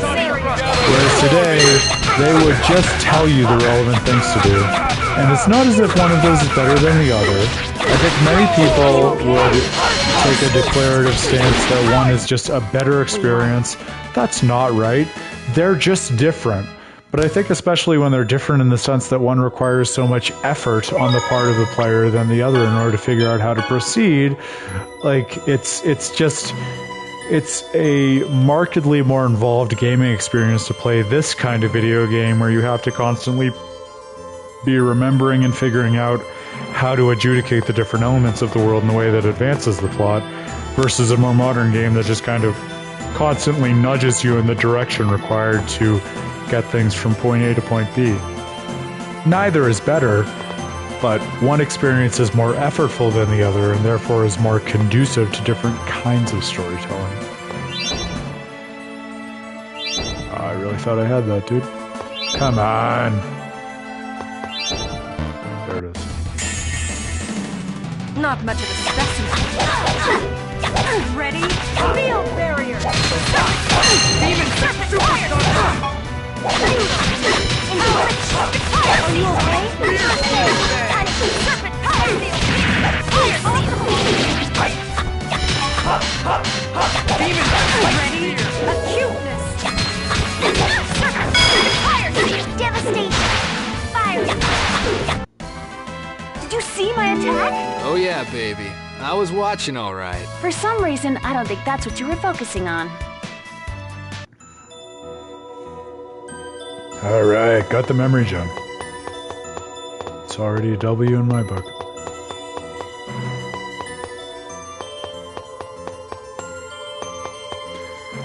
Okay, I think if memory serves, this is the one that gets us to that other shadow fragment we just saw. Maybe? We can't go through that way.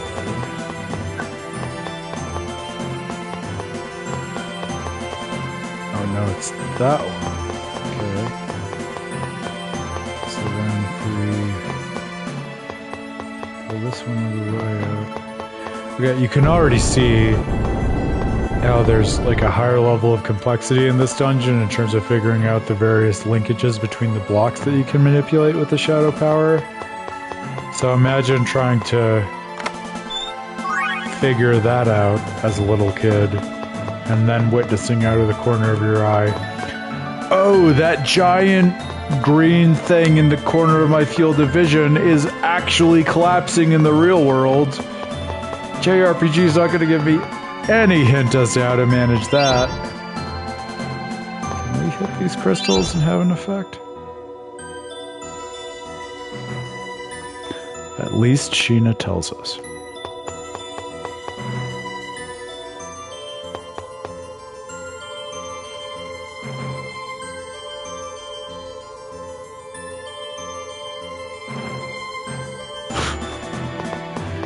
Thank you, Sheena, for explaining the core mechanic of the dungeon to us.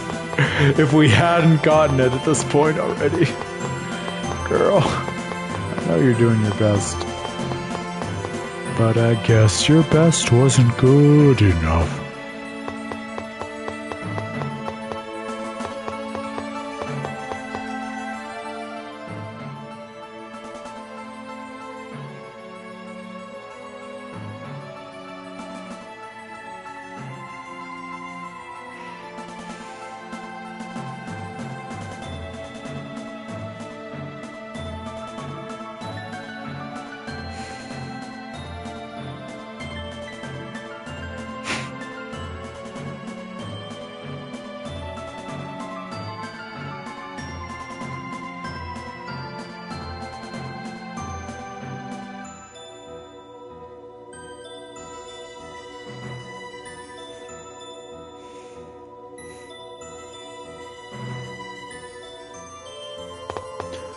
Whenever they give Rain that studious pain in the skits where she's reading a book, I find myself wondering, what book are you reading from?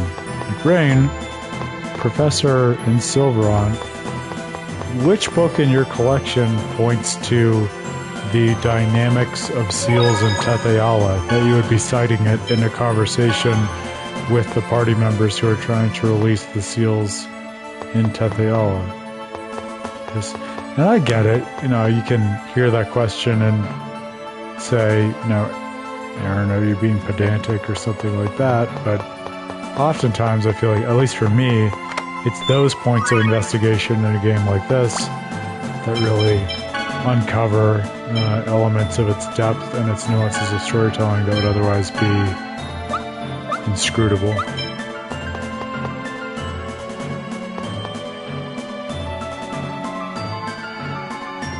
You can't make me care about Colette! Not even through those little sequences of telling Lloyd to be careful. Alright, let's try this again, see if we can get that shadow. You're in drill. Ready? Field barrier! Supersonic replace spear cannon!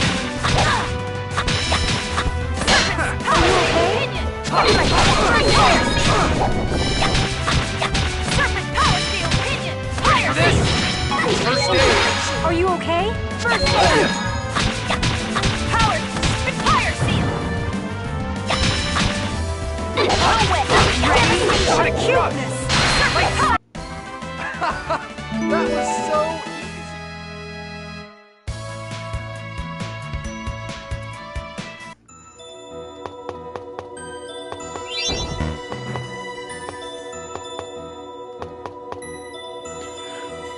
easy. It is nice that they have that question mark icon, because I'll be real with you, I would have totally missed that this was the one linked to the other block if they hadn't made that point. I think that should put us in the right position to then go and get this shadow, but I'll double check here first. No! I must have pushed it in the wrong direction. I think that's exactly what happened.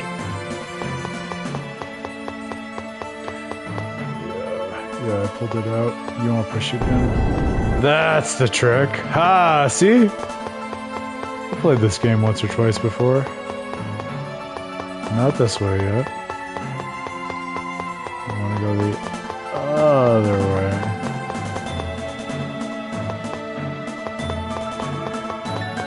Yo, I want to know though, if you're watching the stream or if you're watching the YouTube VOD after the fact, like, how many of you have played the sequel, Tales of Symphonia 2 before? So I'll be real, I'm thinking of playing it right after this, because I think that'll give us a really unusual perspective on the relationship between the sequel and the core game. But even thinking about the mechanics everyone all right? of a game like this and a dungeon like this versus everything they gave us in the sequel, I think it's a really interesting study in, like, what can you take in terms of, like, puzzle solving and monster battling, and how can you radically change that in a way that, on the one hand, like, serves in an interesting way as a sequel, building upon the core themes, but in another way, does something sufficiently radically different that a lot of people, myself included, originally felt like the sequel did not do justice or even was responsive to the original game. But that's one of the reasons that I really want to play it. And to be honest with you, I'm even thinking about like playing it on stream after this, because I think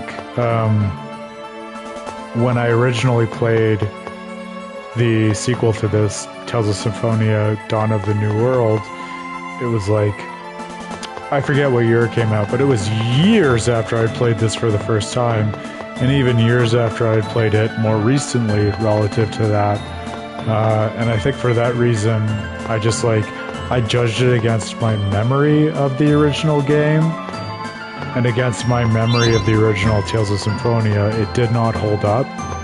But that's one of the reasons that I'm really interested in playing it right after the original, to see, like, well, okay, if you really see it as a sequel that is contiguous with the original, is it logical the way in which they extended the story, or does it really just feel like a complete case of jumping the shark, if you're familiar with that term from the history of sitcoms?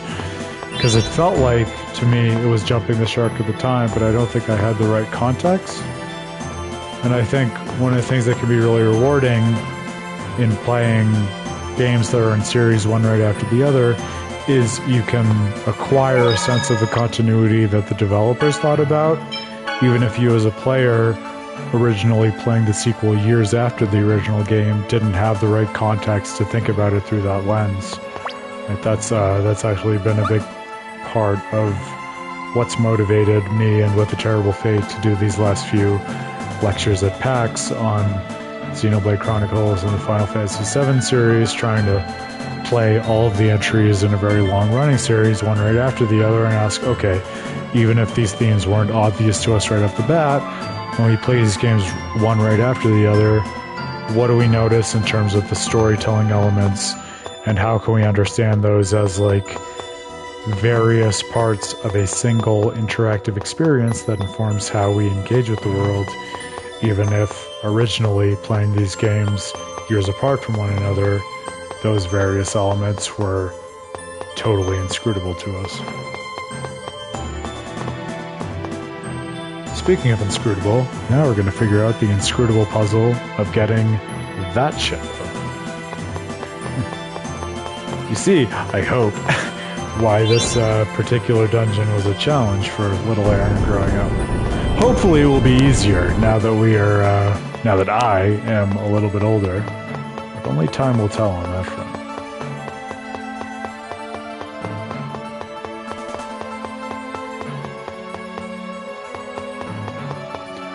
Man, I named this stream Light and Shadow and Justice, I think, so it will be really disappointing if I don't get to the light summon spirit.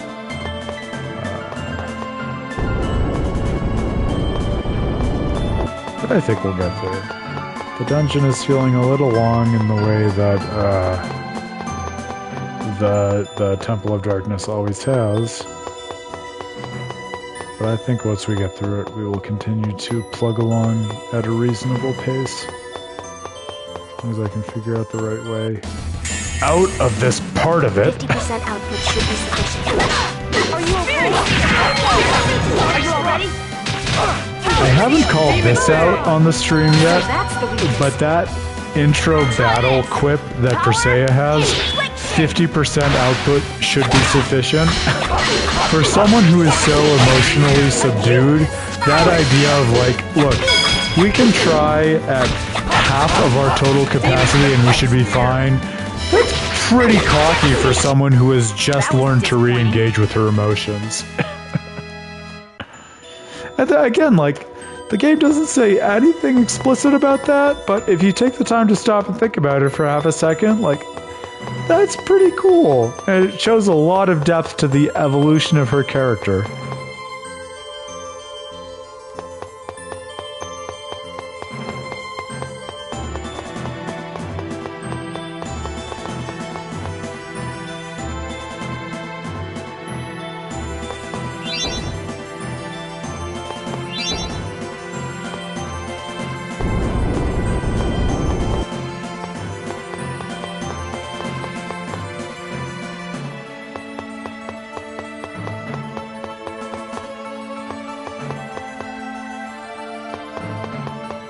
Alright. Hey, there it is. Right. Love it!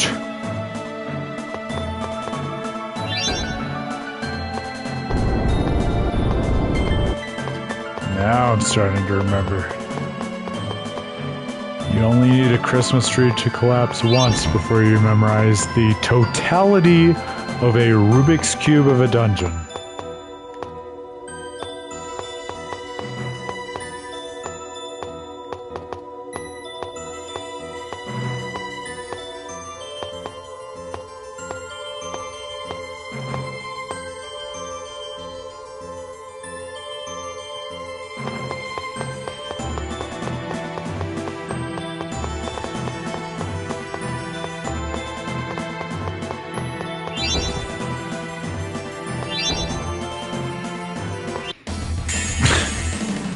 Not much of a specimen. Just trying to do something, but okay. I'll deal with you first if that's what you really want. Spirit Seal! Are you okay? First Serpent Seal! Sonic and Fear Seal! Spirit Seal! So. Ready? Spirit Seal! Fire Seal! That was disappointing.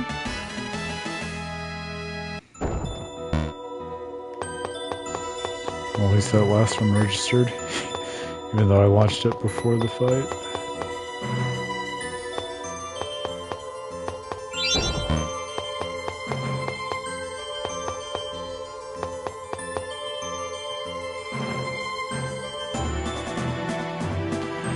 Alright, one more.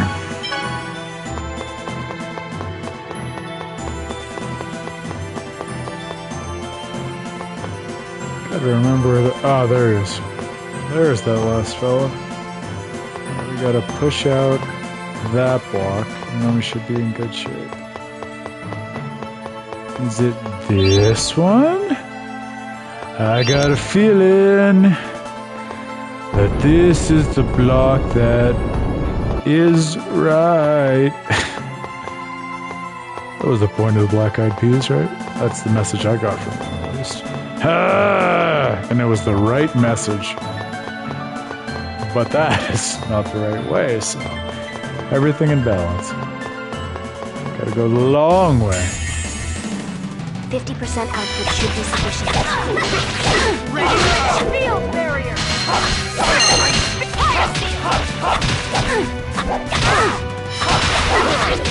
Are you okay? Fire Seal! Demon Supersonic Thrust Light Spear Cannon! Fire Seal! Ready? Fire Seal!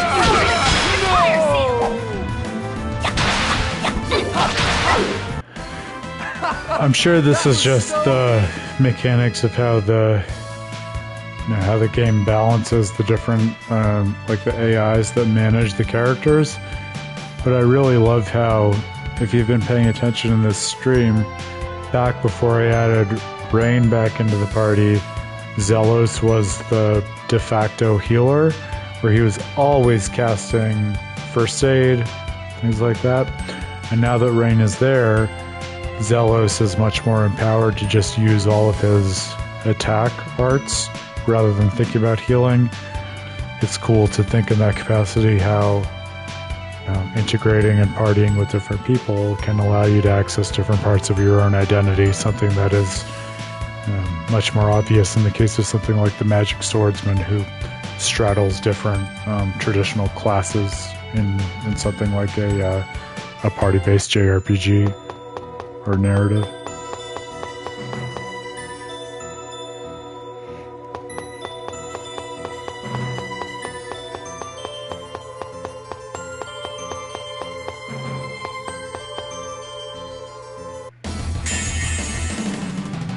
Output should be sufficient. Ready? Acuteness! Sonic Strike Spear! You should be kidding me! Barrier! Serpent! Fire Seal! Serpent! Fire Spear Cannon! Powers! Fire Seal! It looks like it is over. It is over, Presea, but my god, at what cost?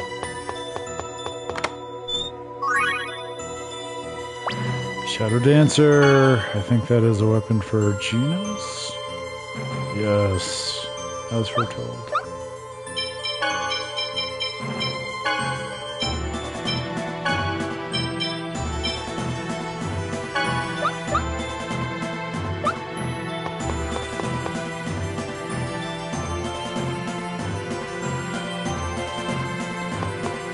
It is really helpful that it has those little cutscenes that show where the shadows have moved or retained as their default positions, so that you can feel free to move between maps without fearing that you've reset them to their initial states.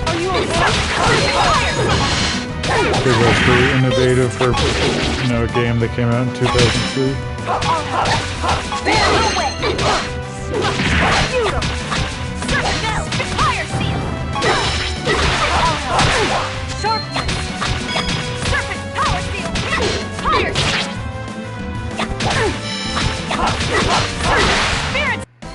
I'm just too pretty. Seriously.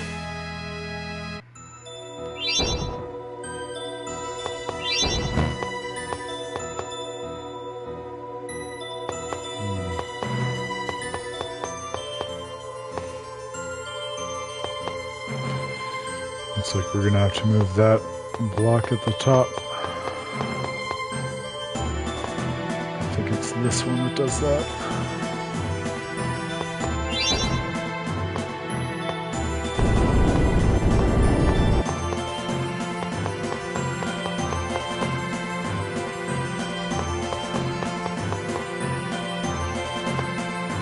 You see, hopefully, why this dungeon was so confusing to me as a kid. It's still taking more brain cells than I'd care to admit to navigate it as an adult, if I'm being real. Come on. Come on.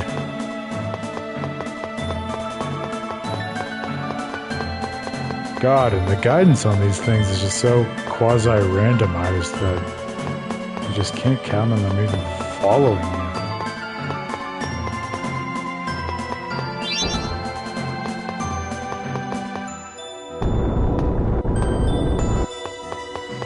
We're getting there.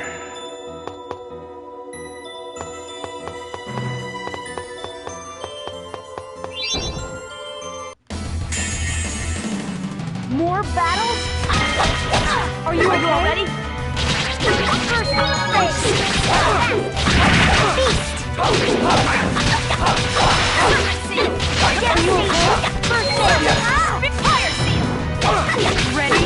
Fire Seal. Serpent Power Seal. Are you okay? Fire Seal! Enemy kid! Serpent! Fire Seal! Serpent Seal! We won.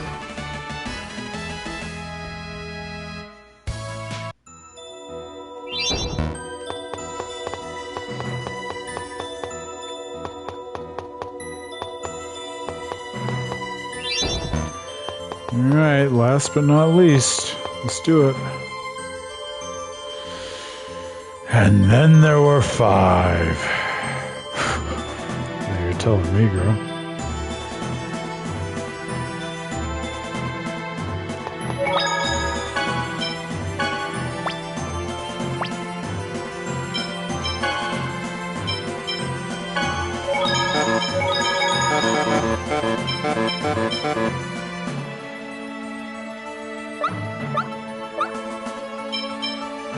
Now, since we don't need Zealous or healing anymore, let me go ahead and trade him out for Regal. If for no other reason than to have Presea and Regal fighting in the same battle party, I feel like any opportunity to help them overcome their differences and forge a bond is warranted.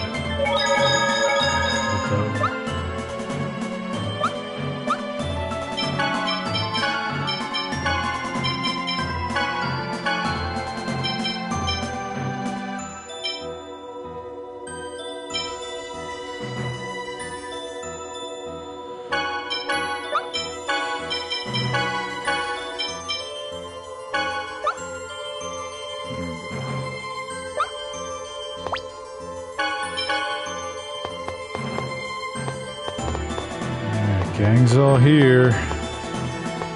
We're gonna rock down to Darkness Avenue, and then we take it lower.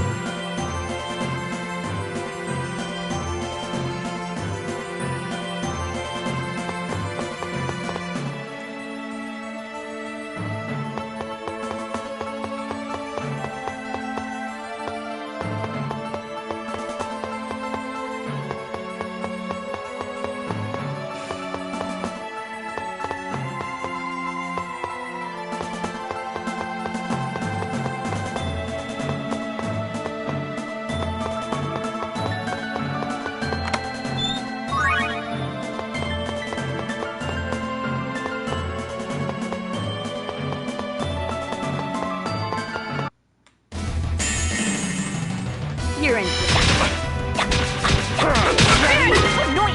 Shield barrier.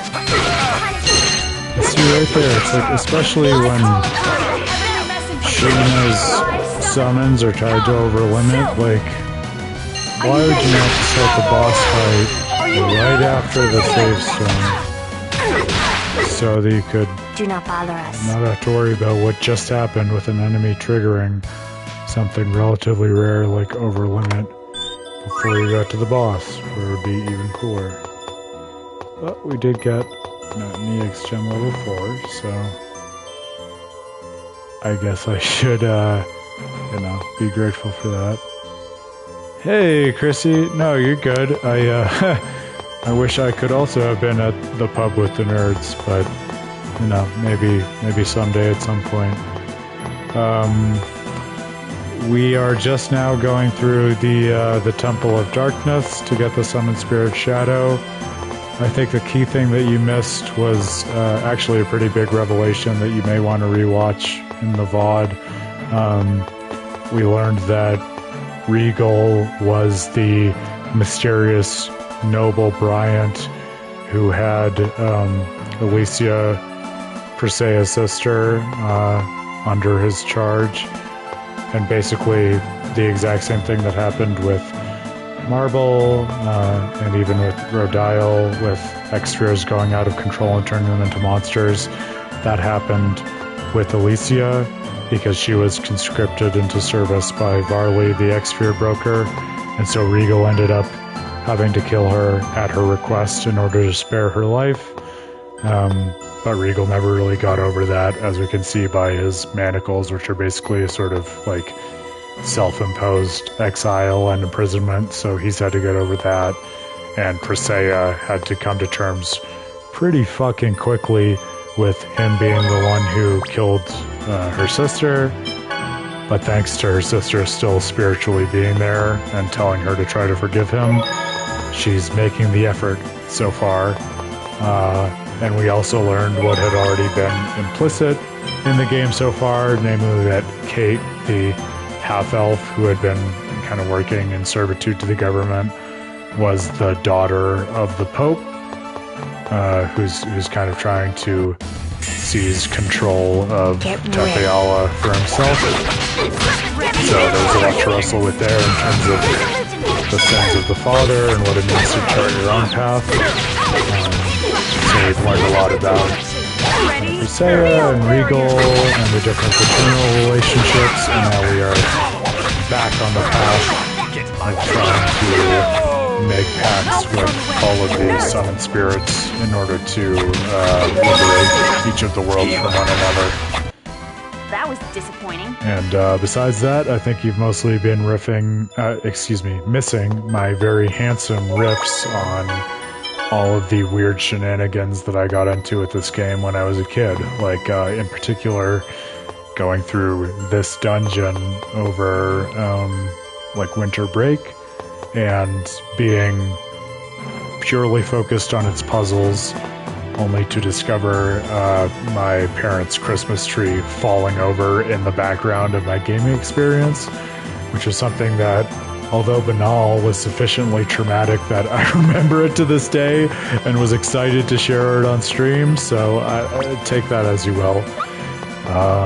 But you kind of dropped in at a great time, because we're about to confront the boss. Mr. Shadow. But we fucking lost the little bits of Shadow, so we have to go back.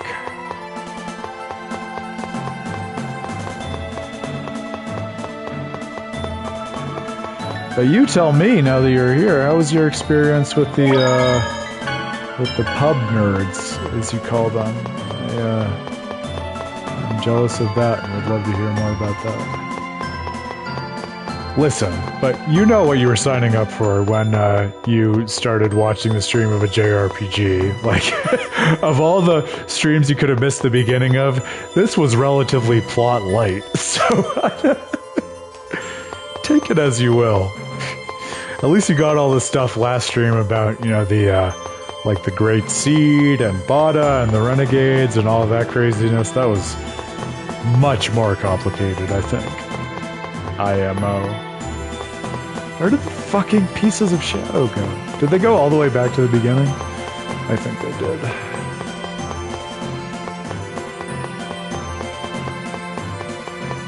Yeah. Just as I feared.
You're in real world. Devastation! Serpent Sail! Fire Seal! Eagle Fall! Power! Ready? Fire Seal! Acuteness! Power Seal!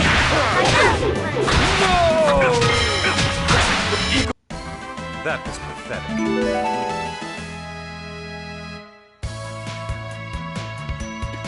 Are you kidding me? I'd be more than an ally in that quest any day of the week.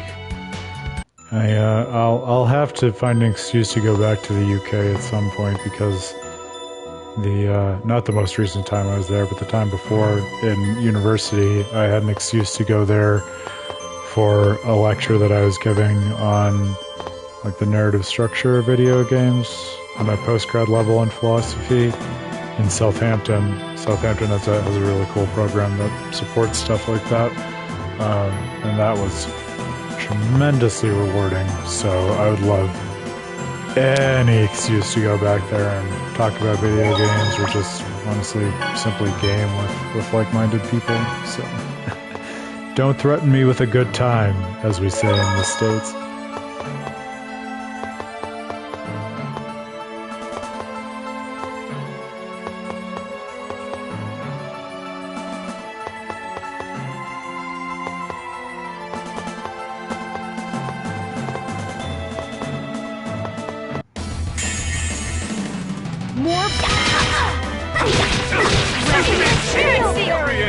The University of Southampton was where I gave it.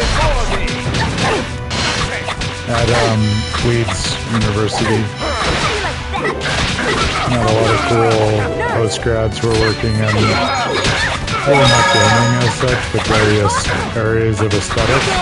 That was one of the things that was interesting to me in terms of studying philosophy in university because, as you know, Chrissy, I was really interested in the storytelling of video games, and so I figured, well, if I'm interested in the storytelling of this art form, I'll probably be interested in the philosophy of art.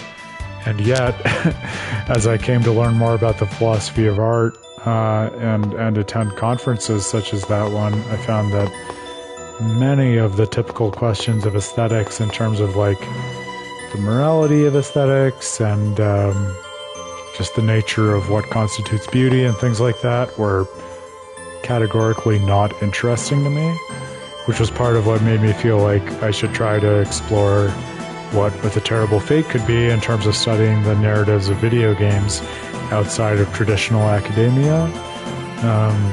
But met a lot of interesting people who are doing, notwithstanding what I just said, really interesting things in terms of the philosophy of art.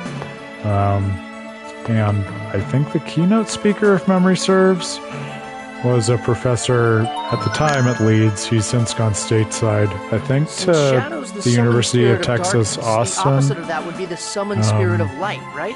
A really thoughtful and cool guy by the name of Aaron Meskin, who did some really interesting foundational work in the storytelling of video games, but does a wide range of things in aesthetics. But was really kind of influential at an early point in my career in terms of thinking about the narrative of video games, and much of his work was part of what I actually responded to in my initial narratology of video games. So it was a great conference, and consistent with the UK experience of philosophy, as I'm sure will not surprise you, had a lot of good adventures out at local pubs after the actual talks that were related to the conference. So many happy memories of talking philosophy and thinking about video games over a pint. So very jealous of that. That doesn't happen as often here in the States. Yeah, but why do you ask? Well, Luna was saying she wanted us to bring Asuka, so... Yes. Considering the time we'll need to spend to find Asuka, we should save the summoned spirit of light for last.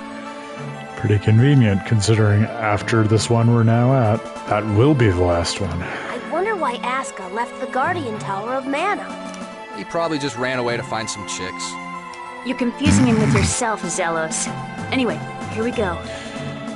Sheena, that's maybe one of the less generous comments, considering Zelos was, if we're being gracious to him, doing a pretty thoughtful pun on chicks with women, but also birds, since Asuka is a bird. And that is the most charitable reading I can give of Zelos probably in this entire game, so you're welcome for that.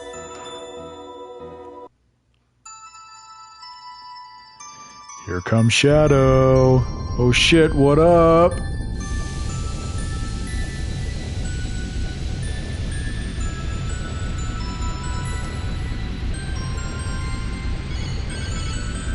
This brother really messed me up as a kid, so I'm eager to see how it goes as an adult.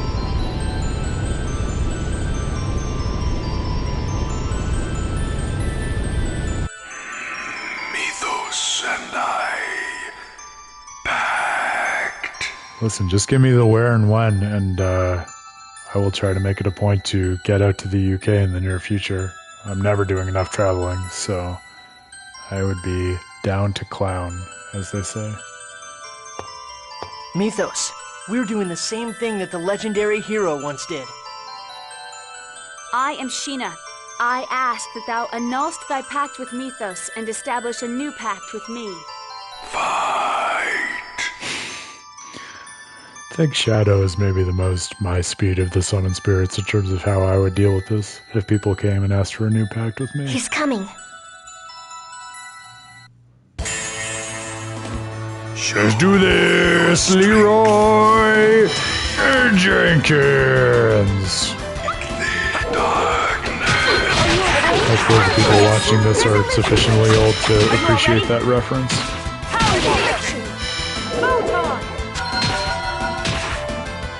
Here I go! Power infliction!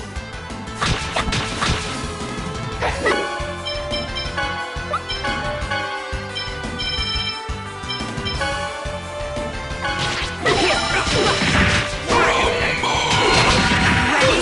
Field barrier! Ready. Feudal! Fire seal!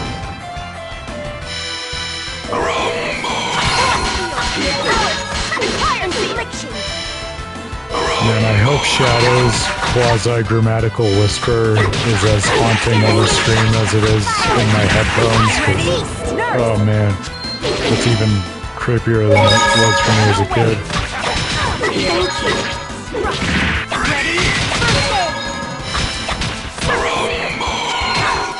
Bro! Are you That's not what I wanted.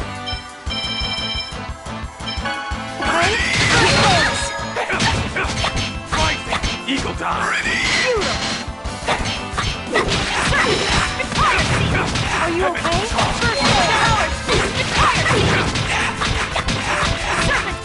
Fire seal! Ready. Feudal! Serpent! Fire seal! Devastation! Serpent! Ready? This darkness. Are you okay? First aid!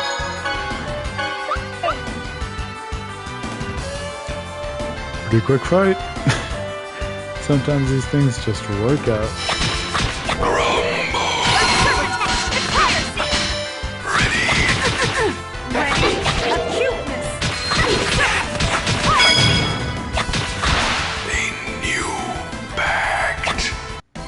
That's it?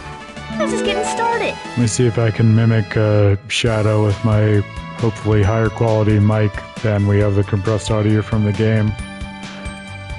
A new pact. I'll let you be the judge of whether that was worthwhile. You don't waste any words, do you? Mythos. For the sake of creating a place in which the two worlds must no longer sacrifice one another, I ask that you lend me your power. Fresh vegetables need nutrients. Thank you. Amateur stream-based voice acting is all I have, so I deeply appreciate that.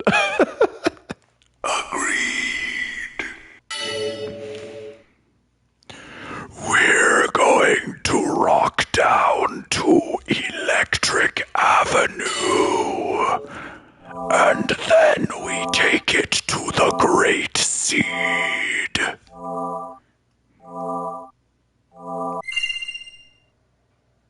Now all we need to do is form the pact with the summoned spirit of light, and we can sever another mana link. All right, we're counting on you for the next one too, Sheena. You got it. Okay, so Chrissy, now that you're here, I'm interested in what you think, because I know you've watched all of this stream, which is amazing, and I appreciate you for that.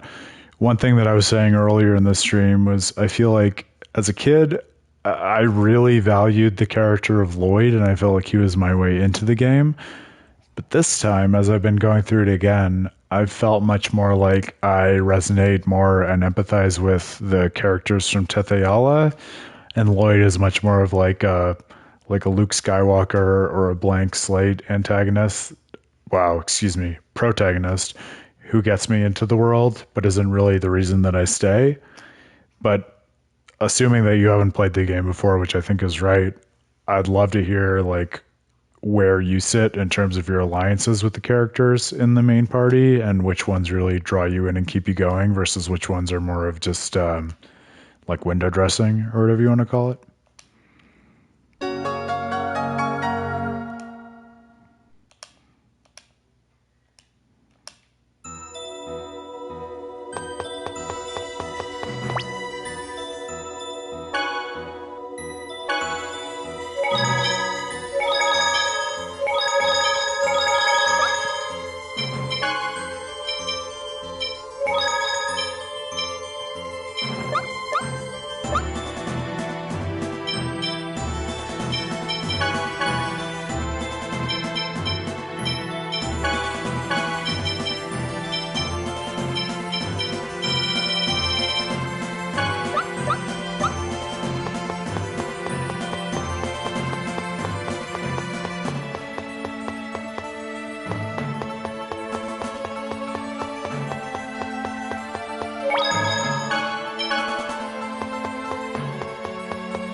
Power seal! Beast! Power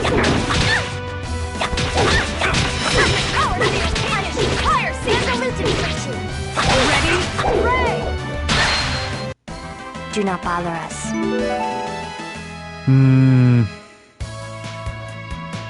Yeah, I mean, as you know, I feel the same way about Sheena.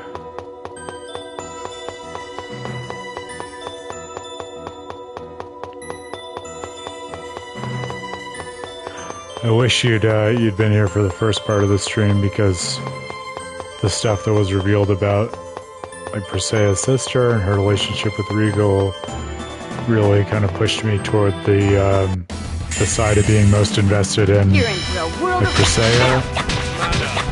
But I think I continue to be really interested in Sheena.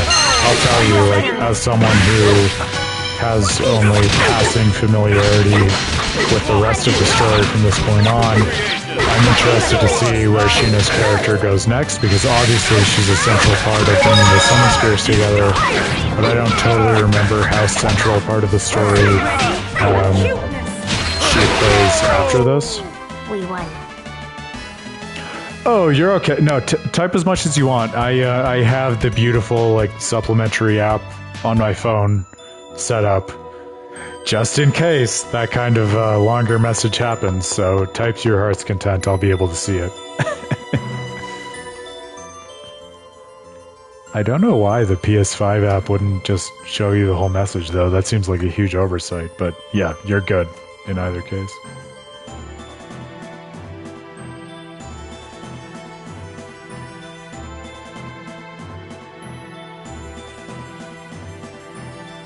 Slow mode.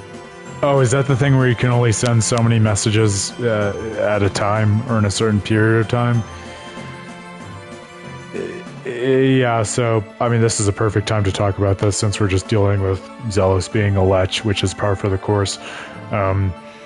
So, it's actually a good thing, but it's a good thing with some growing pains, because what I'm trying to do is, like, learn the ins and outs of Twitch and more, like, tech-heavy broadcasting methods on Twitch, because With the Terrible Fate has some interesting projects in the works. We're trying to do more. Well, yeah, but I want you to be able to post as many messages as you want. What I'm trying to do is we're working on basically bringing on more forms of content in a streaming format, which I think will be really cool for the site, and I'm excited to share with everyone. But so like, the reason that slow mode or whatever you called it is on now is because this morning I was playing around with OBS, which for people who don't know, such as myself this morning, is like basically a plug-in add-on layer of software that makes it easy to do like a bunch of different like layering and customizable things with Twitch. So I'm trying to learn all of those things from a position of not knowing any of them at all, because we have some really cool things coming up in terms of like potential interviews with people who are doing cool things with innovating in video game storytelling and various like layered sorts of streaming that are not as plug and play as the PS5. So I think there are good things ahead that I'm excited to share with you all, but I hope that you'll all understand and give me the grace that while I know a lot about the philosophy of video game storytelling, I know next to nothing about the tech of streaming things. So I'm learning as we go. I literally only, added this kind of boom to make the audio better a couple days ago. So we're figuring this shit out as we go along. But hopefully it will be a fun journey as opposed to a painful and tenuous one. But yeah, I don't like you being barred for messaging as much as you want to either, so I will probably change the settings on that. Especially when, let's be honest, right now, you're the only one in the chat, and I am grateful for having you there, so I want to reward you for that. Not that it ought to be a reward, but just an opportunity to have a conversation with you.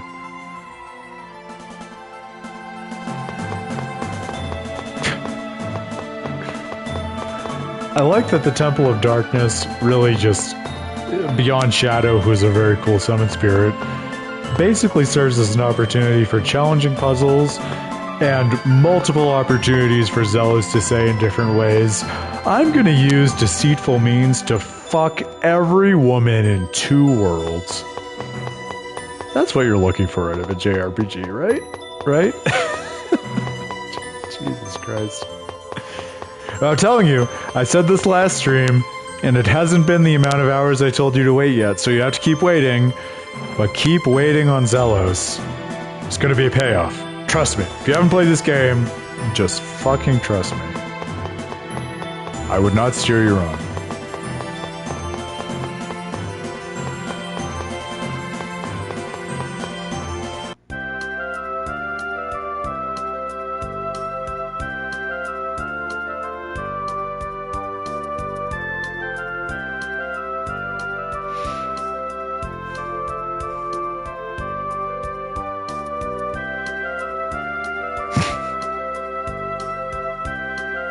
Clinical level of precision with Rain's assessment there.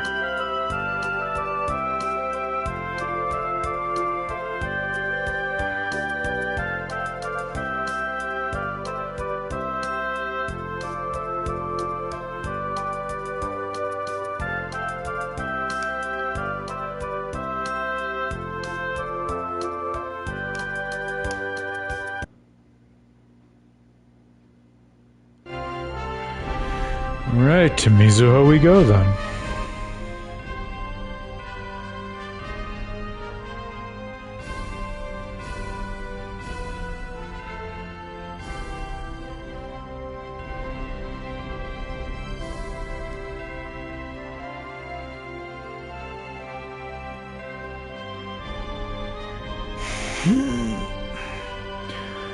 It's a good question. I think probably Sheena's too. I have some hesitancy about putting a flag in the sand about that, mostly because there's something to me that has always been deeply attractive about Regal's arc, where I feel like just the resolution that he has to hold himself accountable for his actions like earlier in his life, even when those were purely for the best of intentions. I think like recognizing that they had a bad outcome and therefore feeling as though you ought to be punished for them is really challenging and admirable. And so I didn't mean to fucking go here. what an insightful scene. I think for that reason, I find Regal really, not even like a well-developed character as much as... You know what? I think you're exactly right. I never would have made that comparison, but yes, he is exactly like Jon Snow. Oh man, and Christy, I fucking love that you say that, because now I'm just thinking like you could write a whole, not even an article, you could write like a treatise on the scale of my work on Xenoblade Chronicles 3 of like, this is why Game of Thrones is actually just a JRPG. So someone should do that. I'm gonna leave that to better people than me, but somebody should do that. But yes, so I think Regal to me is deeply relatable, but I think in terms of like the character's relationship to the overall story, I'm really bullish on Sheena this playthrough. I mean, that's why I'm continuing to play through as her in terms of the character whose actions I determine in battle. I think there's something really interesting, and listen, don't you fucking tempt me. I will stop this stream, I will stop all of the other articles I have planned, and I'll spend like 4 more months just on doing that, which will not be good for anyone, most of all me. But yeah, I think, especially with like, I think Sheena is the perfect balance of someone who is like introduced not at the beginning of a JRPG, but like pretty quickly after the beginning, and she seems like an enemy, but you pretty quickly learn that she isn't. It's just like, it's the perfect combination of someone who shouldn't be an ally, but who ends up sort of charting the course of a better path to the main story than what Colette and Lloyd expected. So I'm really excited to watch her story develop again through that lens. But I'll tell you, and I mean this is a good prelude to this. Presea, as much as she was always a secondary character to me, like, I mean, if you've been watching the stream, you can clearly tell I've been leaning into her this time, and I think there's a lot of reason for that. I think there are many aspects to her character that really only hit once you've developed a little more of your acumen for playing these games, which can only come through age. So I'm keeping an eye on her as well, let's say that much.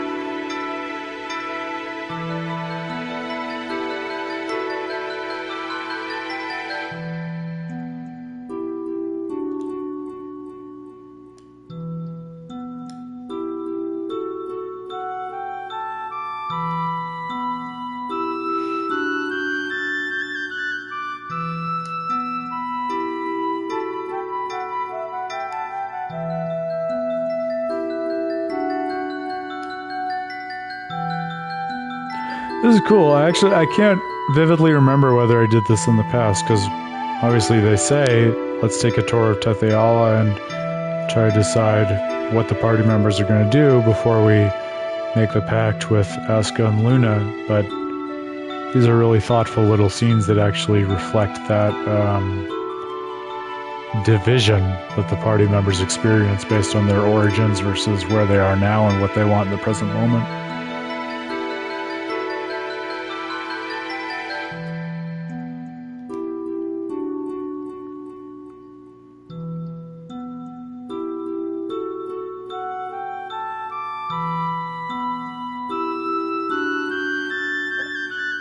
Yeah, I definitely didn't remember that scene. It's really valuable, though.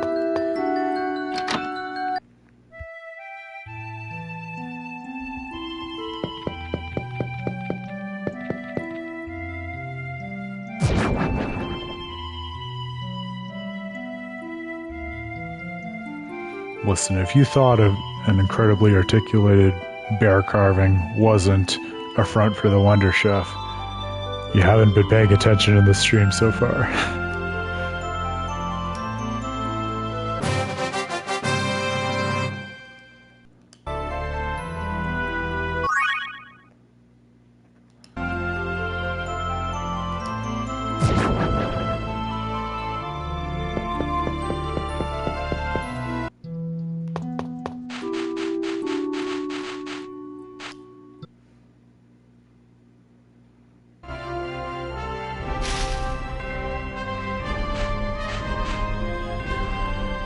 now I'm going to do something that I haven't done on the stream so far, because I've timed things better in the past, but in this 3-hour run, I'm going to use the restroom really quick, so don't touch that dial. I will be right back. And thank you for accommodating my more human urges than this JRPG otherwise affords.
That was a well-timed question for when I got back. It's a good question. I feel like this is one of those things where I want to be more generous now that I'm older than I would have been in the past, because I think... Wow, I can't believe... I'm sorry, I took a step back and realized that the party's already at level 50, and I'm shocked that they're that leveled at this point in the story, because I thought they would have been like level 35 or something like that.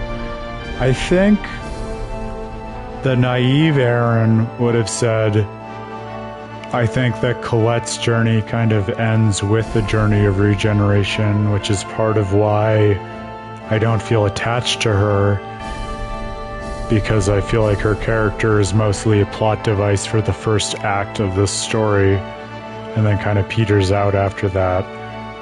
She will come back into focus in the main story in ways that we haven't seen yet, so I think that will help. But I do think, especially as we've seen in characters like, especially Presea and Regal, and again, I'm going to encourage you to watch the first part of this stream because I think that'll be helpful. But there's a lot there in terms of wanting to sacrifice yourself for the wrong reasons just because you think that's the right thing to do in order to feel better or redeem yourself.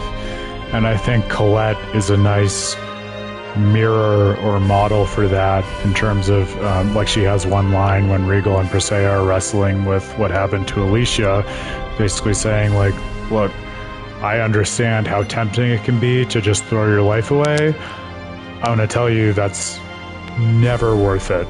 And I think that Colette has unique standing to say something like that precisely because of everything that happened with her in the journey of regeneration, and, you know, buying into what was promised to her by Ramiel, even understanding the whole time that he wasn't really her father. And so I think she's an interesting kind of, not educator, but kind of guiding light for the rest of the party, because she makes her existential mistakes so early in the arc of the story. I think what's challenging for me is that, yes, she's an interesting guiding light in that capacity, but I never felt as a kid that she got reintegrated into the story in a way where I felt as if I wanted to invest in her in the longer arc of the story. And so therefore, as I thought back on which characters were the most meaningful to me, she was always at the bottom of the list. I couldn't point to a single playthrough of this game where I prioritized her in my party, whereas virtually like every single other party member I would rotate in for, certain playthroughs or battles because I either felt like their skills were required or simply because I wanted to see them be involved in the battle. So as much as I love every member of the Tales of Symphonia party, I would say Colette is definitely the bottom of the bucket, perhaps because she's more of an instrumental role in the beginning of the story. But I think that's more of kind of just the baggage of how I grew up with her and thinking about her role than, objectively speaking, how she's involved in the story, if that makes sense at all. I'm not sure that it does.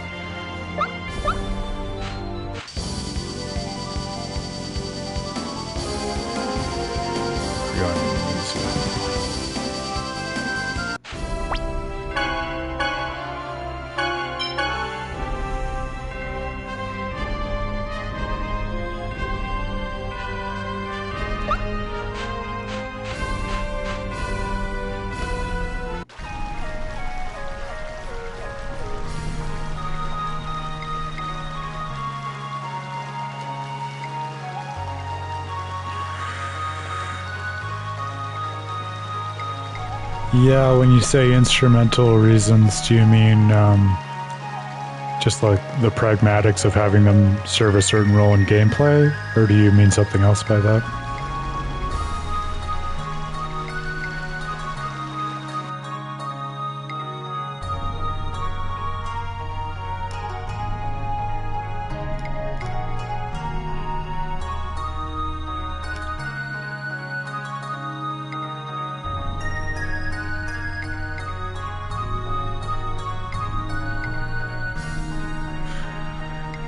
Yeah, and I think it's an interesting tension, right? Because, study video games for 2 seconds these days and you're going to hear about ludonarrative dissonance and all of that now relatively generic stuff.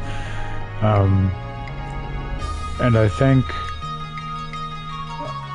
think it's worthwhile to think about that because it's a tension that doesn't need to exist, right? And I think that the most interesting video game stories, and especially video game RPGs, align the gameplay utility of party members with the narrative value of party members, such that if you're interested in a particular aspect of story, it's also going to be the case that you want that particular element of gameplay in your party, and vice versa. Right? For instance, I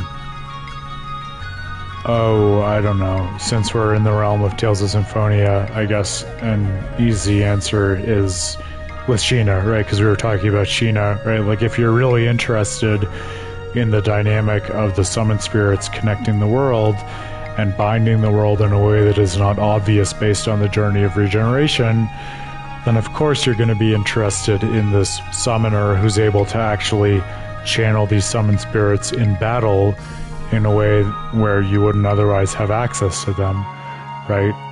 But I think you're right. I think in like a lesser JRPG, and indeed in many games, those two things of gameplay and storytelling value can oftentimes pull apart. And then it's really hard, right? Because you find yourself like measuring the value of what you want to achieve as a player and accomplish in terms of gameplay versus what you're interested in the story and what you want to witness of these characters and invest in, which is a tension that I think, as much as many gamers may think that's just like a fact of life for gaming, I think it's something that's unnecessary and doesn't need to be there, right? And so that's kind of why I like to return to games like this, or the Xenoblade games, I think, are another great example, which is why I loved spending so much time with them. Like, it's not it's not a requisite of the genre or the medium that you need to make this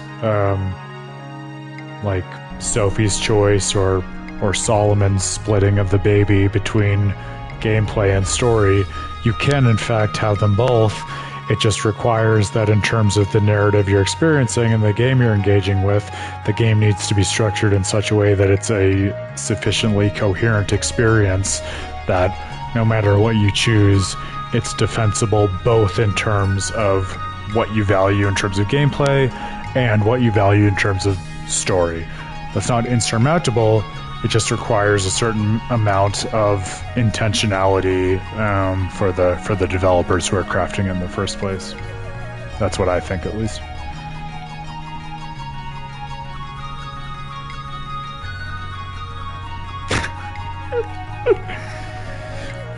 In a more banal light, I fear the deadline has come upon us too soon. That goes in like the pyramid game show of top responses to the question of things said in JRPGs that are most relatable to high school and college students. At least if your experience is anything like mine.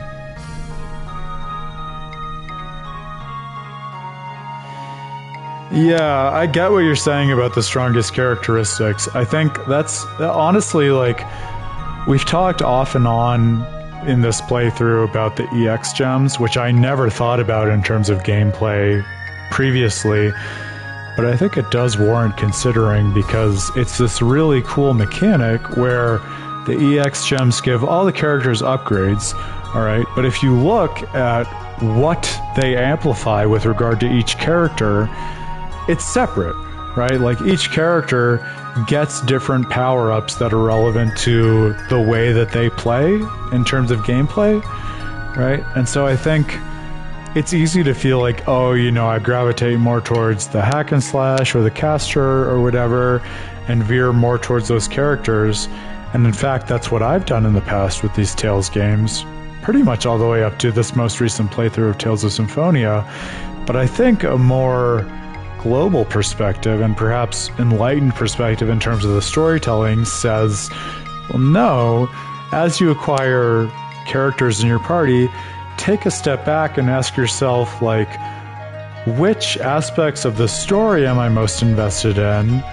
And then correspondingly, which characters most tightly relate to those aspects? And then just give yourself, like, an almost Kierkegaardian leap of faith of, like, I'm going to play those characters and trust that they will see me through this story. And then the cool thing about at least the Tales games is that if you really trust them and invest in those characters, they do have unique gameplay attributes that correspondingly reward you and give you the ability to overcome every battle in the game in unique ways only made possible by those characters. And while I know we're taking forever to get through the scene, but while I'm riffing on this, I'll just tell you this moment or memory of mine from not Tales of Symphonia, but the most recent Tales game, Tales of Arise, that really tightly speaks to what I'm talking about now. So in the Tales of Arise game, you similarly have a wide range of party members, right? They all have different abilities, and they also all have different levels of investment in the world, right? Like there are different realms, different kingdoms, and different characters have different stakes in each of these realms, right? And each realm has its own kind of dictator that holds it under a different kind of really morally capricious rule, right? And so there's this one character named Law. What a great name for a character, right?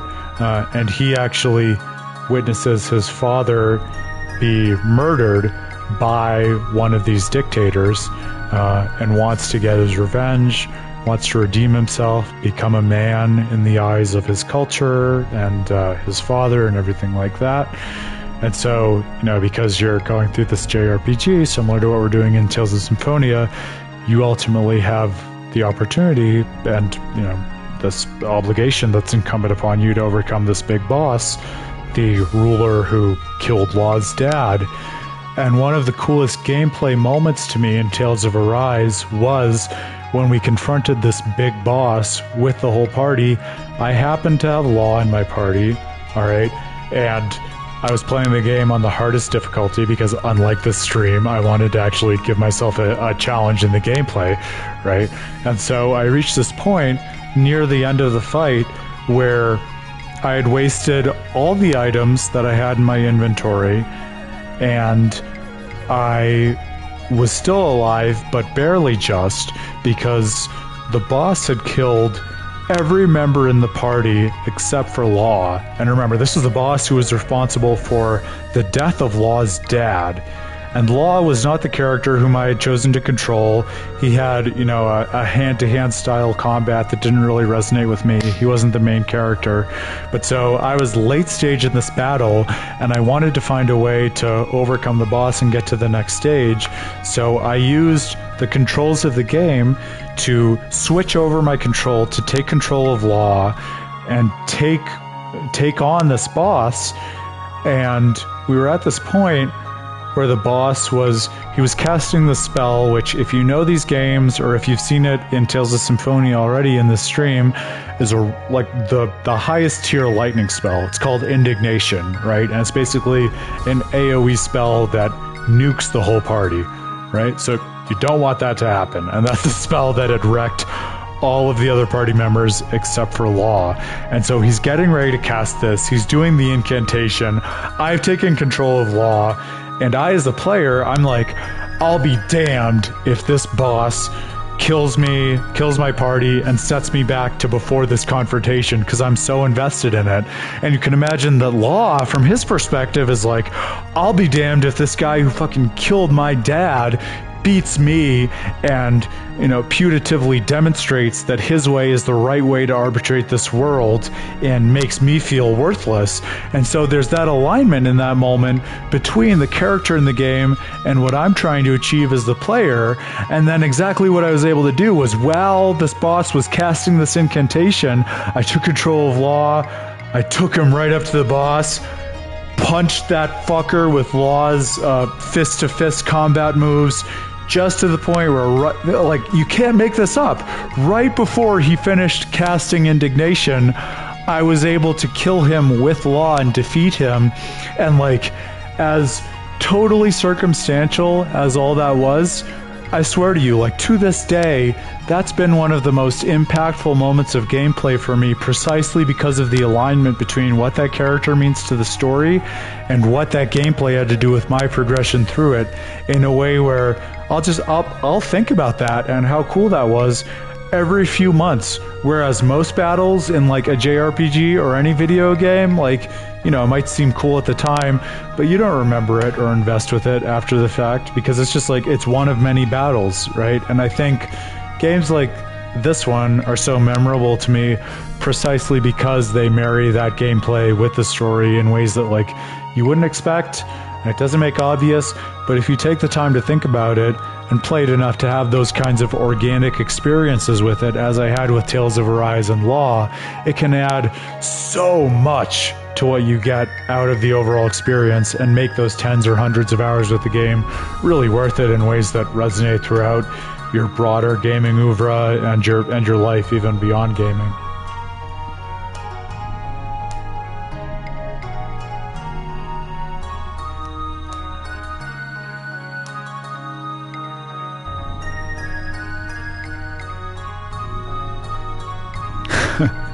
Well, you're being generous, but I think the game Tales of Arise puts it beautifully. That's one of the main reasons it's been on my mind for the last while, really, since I played it.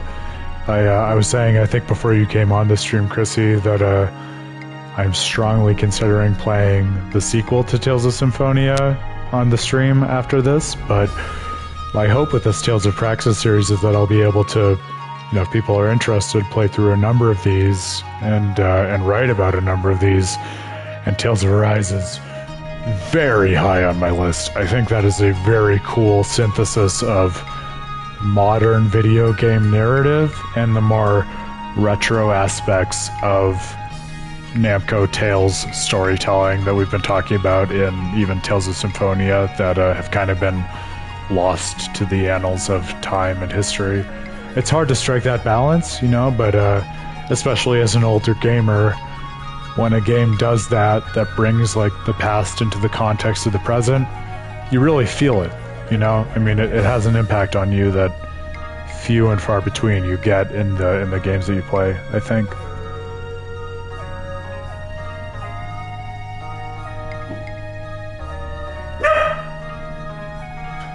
Yeah, and even here, like, Taiga is just expressing faith in Sheena, right? In a way that, like, pretty well parallels the kind of faith that Silveron placed in Colette as the Chosen, right? So even there, it's like, it's a mirror between the two characters that I never realized growing up.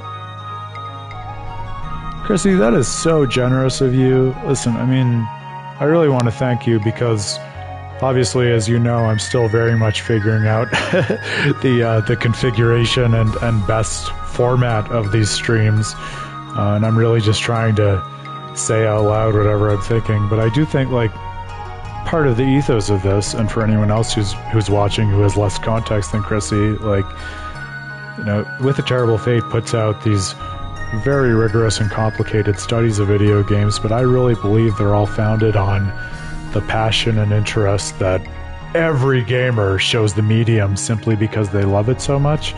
And so I'm really trying in the stream to capture, you know, what it is that gets me interested in studying these games in the first place. And so I really hope that can inspire people watching the stream to think about them in the same way. And hopefully as we get more people on the stream, you know, we can have just more conversations about these sorts of things that can incite more articles and studies and things like that. So it's one step at a time, and Chrissy, you could say you were here at day one.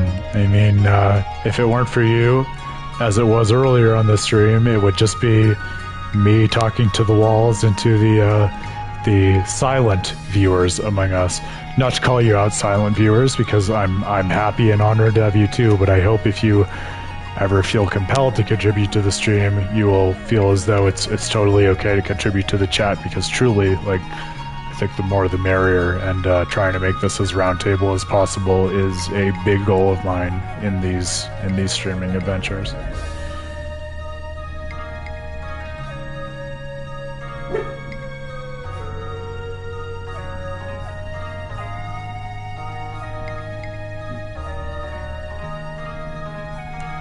Again, I mean, I don't want to beat the dead horse of the anti-cynicism and commitment of trust that we talked about last stream, but Sheena being so willing to just stay in Silverant because that's what logically makes the most sense for saving the both worlds, like, that's pretty fucking cool, I think.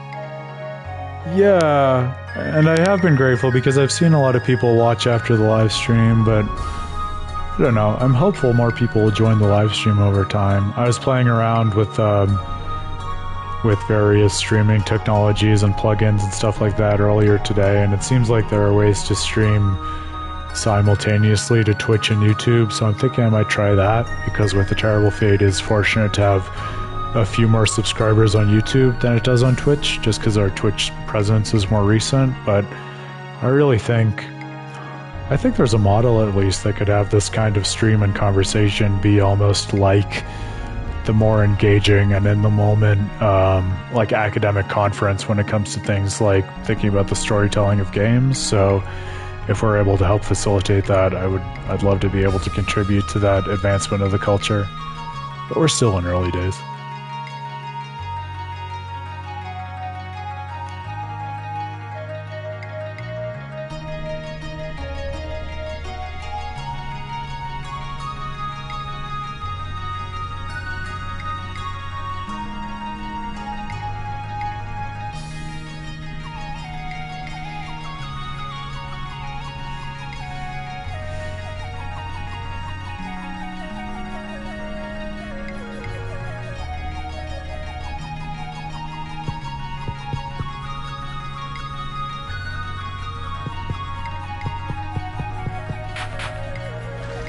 I feel like we have to go to the other towns in Tethea.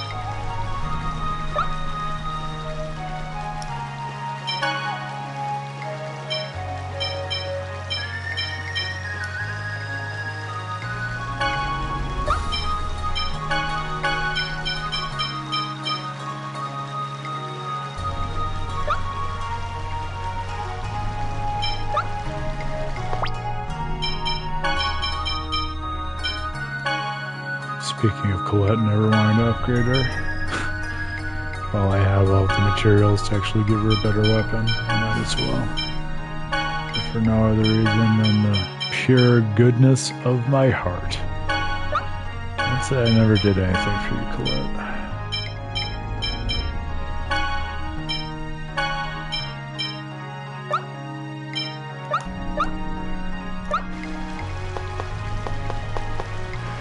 Got the, I guess you would call it the collector's edition of this remaster. Bandai Namco called it the Chosen Edition. And I've talked about the Steelbook case on the stream before because I think it's a really thoughtful one that's cast in the image of Karen, who already sacrificed himself on the stream. But one of the other things it included is like these high gloss postcards of different characters and moments in the game, and there were only, I think, 3 of the entirety of the set, right? And one of the 3 that they chose was just this full focus image of Colette. And I hate to rag on Colette because, like I said, I think she has redeeming features, but like of all the characters or moments to mention, just like a high-focused image of the worthless Chosen, who kind of has shot her shot by the first act of the game. Like, I don't want to say I was disappointed because that feels a little unfair, but let's just say there were many other moments that might have more intuitively satisfied me as someone who is familiar with the game.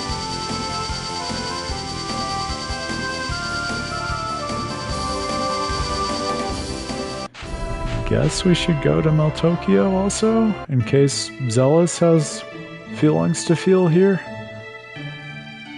That's what we would come here for, right? Yeah, so, okay. Maybe this is all required by the story and I forgot it? Maybe there's just a lot of the story that I forgot.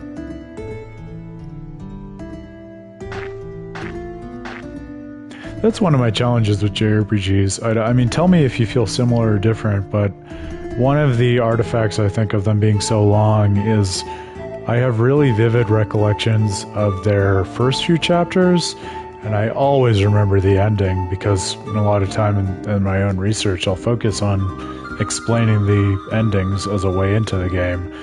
But like the middle third of these games, I almost always have totally shit memory for.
Interesting, otherwise inaccessible perspective on Zealous. And again, consistent with what we were talking about in the last stream in terms of like the small choices that add to the nuance of the game's stories.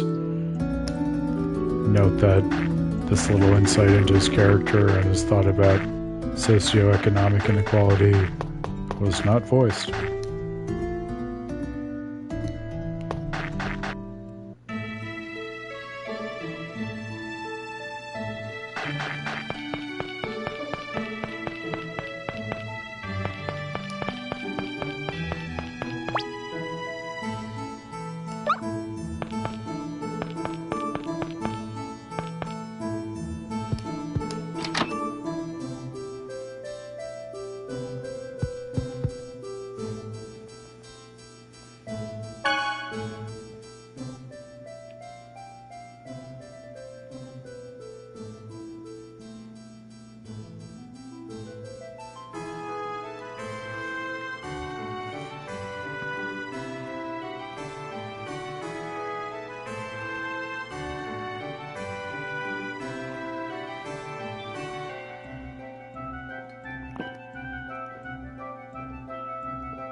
Alright, we did Meltokio.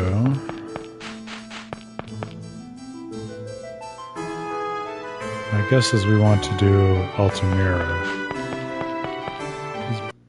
My guess is that would be the city where Regal has the most attachment. We already did Ozette for Presea. Let's do Altamira next.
Kind of an impossible thing to ask Regal based on how he assesses the world, but what you would expect Lloyd to ask him.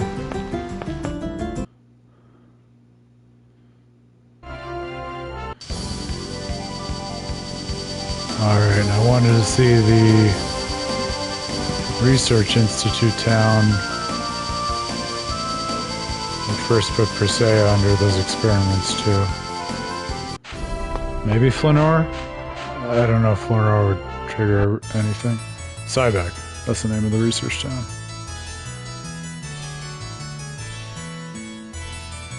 Oh, I guess there was after all.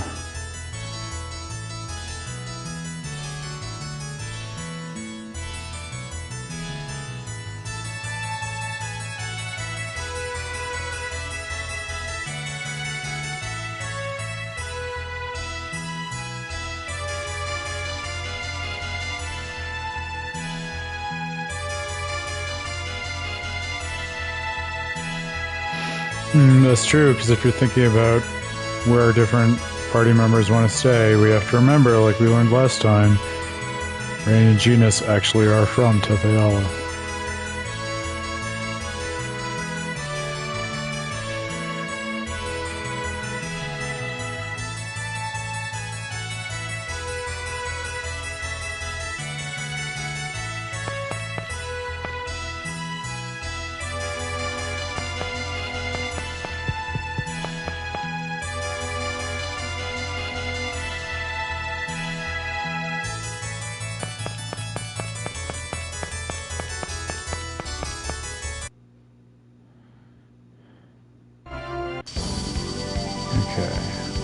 I think we can probably check this on the map, right? We've done Meltokio, Cyback, Mizuho. What's that?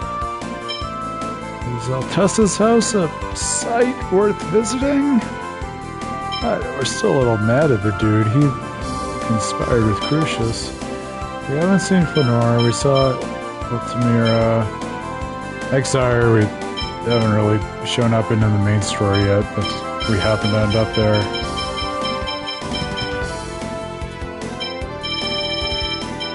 Okay. We can stop by Altessa's house. I will grant us that on the way to Flanor. And then we will go to make the pact with Luna and Aska. And I know it's 8, but I'll be damned if I wrap up the stream before we wrap up the adventures with the Summon Spirits, and we're so close. That is my commitment to you fine folks. Altessa, tell me all your thoughts on Doll, 'cause I wonder why you made her.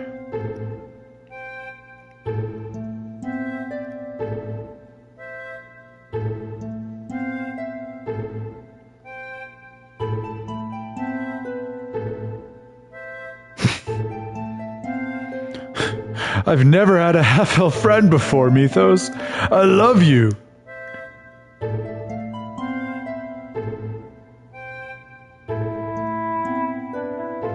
You're so smart. I'll bet you're not hiding anything from us.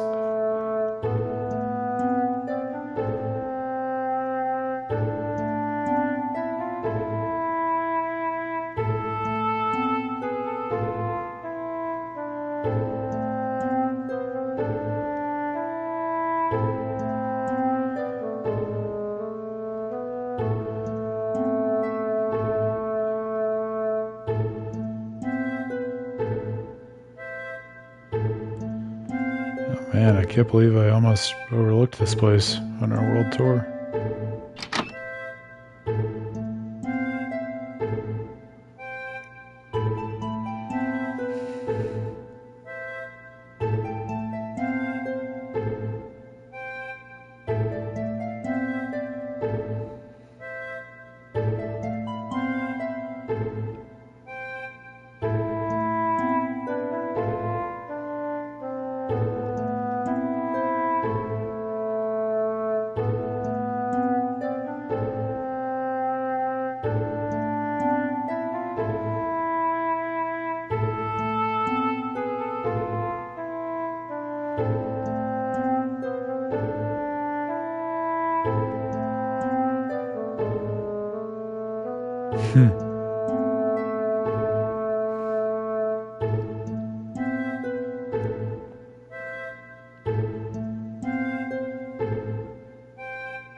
What a small but really moving tableau of someone who's held hostage by a sense of friendship. And I can certainly relate to that personally. I wonder if you all can. It's not a great feeling, but it's a deeply human one.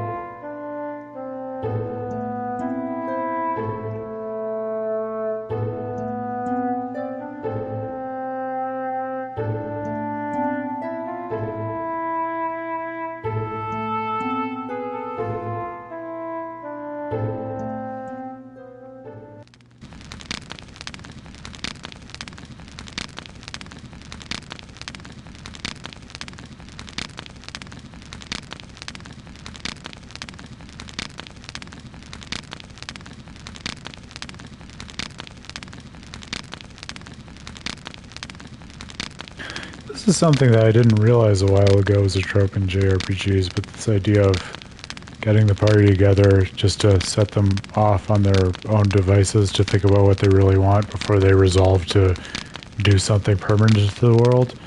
Like you get that at the climax of Final Fantasy VII. You get the same kind of thing with Tales of the Abyss and many of the other Tales games, but even JRPGs beyond that. It's really interesting, I think, after you amalgamate all of these characters for a single purpose to then pull them apart and sort of force them to reaffirm that purpose on their own terms.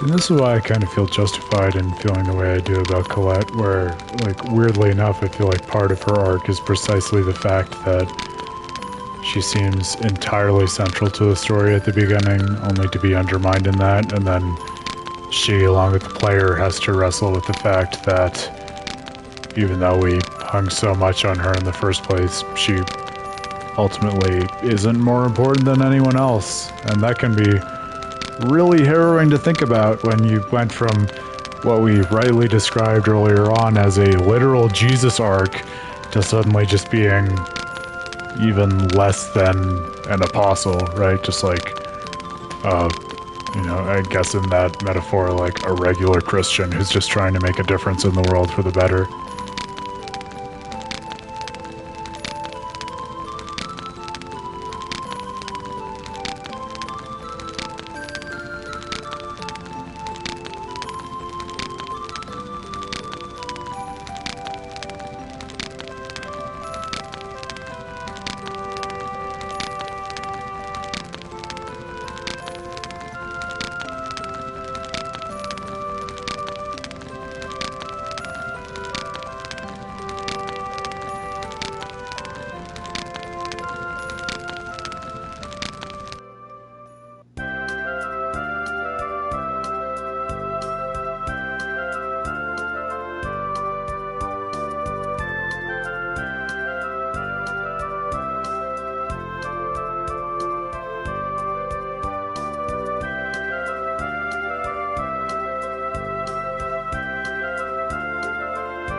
That's a really good point.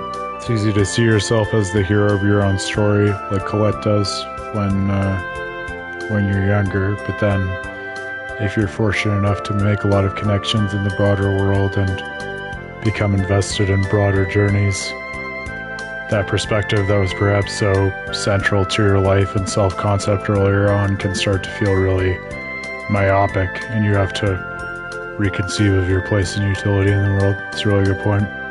Maybe part of why it's hard for me to relate to Colette is precisely because she's so, like, deeply relatable and weirdly realistic for this very unrealistic JRPG.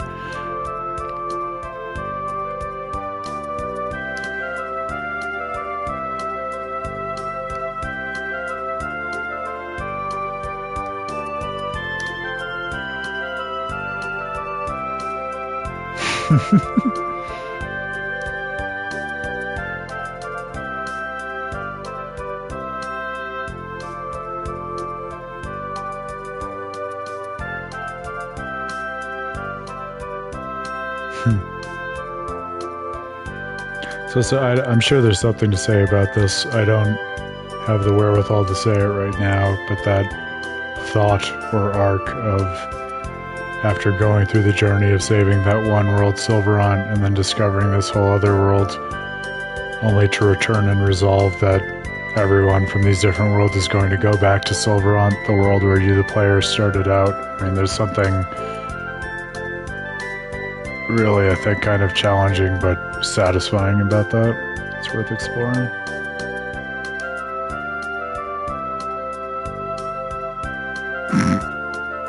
And then you have Zelos with a real hot take on it.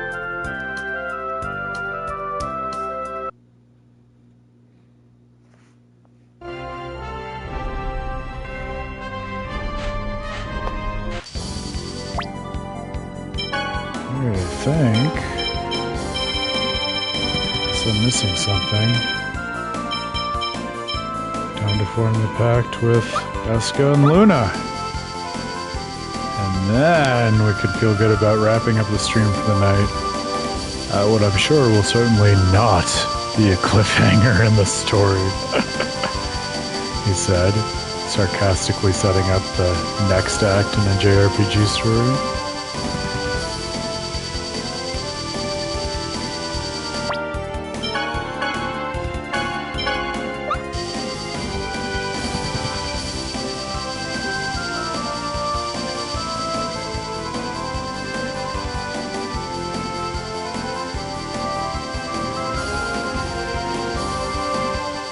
hard mark to hit, this base.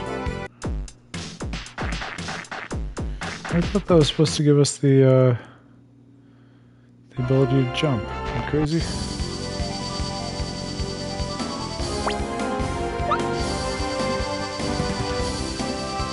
Is my overlay blocking? No, I gotta check. No.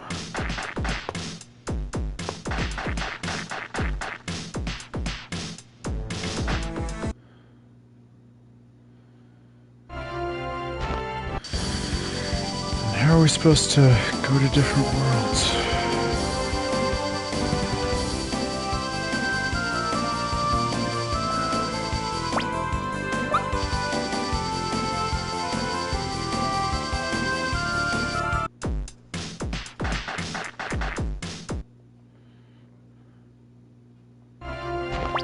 Yeah, man, okay, I gotta be missing something.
Says we should just be able to fly over the base. Yeah, I looked it up. I was confused. Sue me.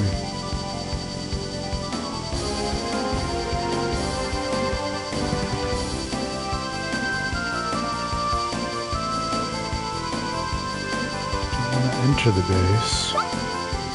Ah! So, wow, talk about user experience.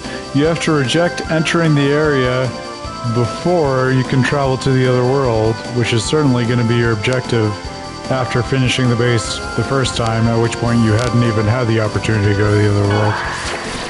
Oy, boy. If I didn't love this series, I would definitely write to Bandai Namco about it. I'll tell you that much. Well, my inability to figure that out lost me one viewer, but I don't even blame myself for that. We learned something about the overall experience of this game by virtue of struggling through that together.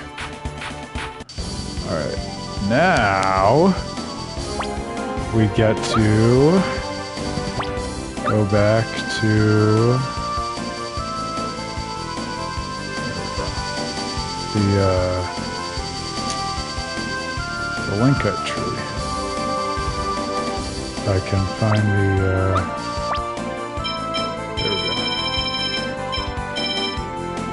where is that Linkite tree?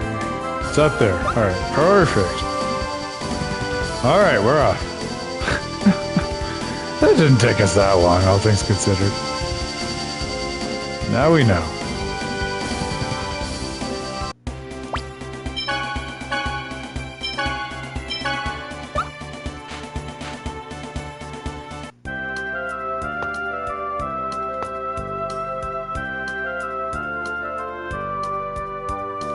This back now that we figured out all of that world transportation nonsense.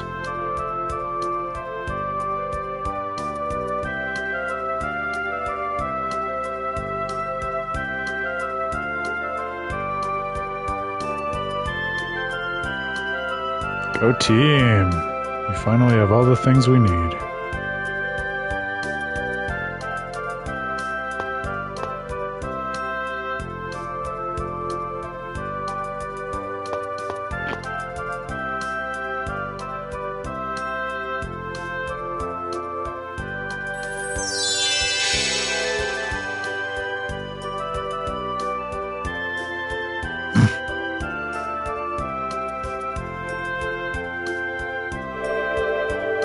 Yo, what did you want again? No. Not really a summon spirit. More summon spirit-ish.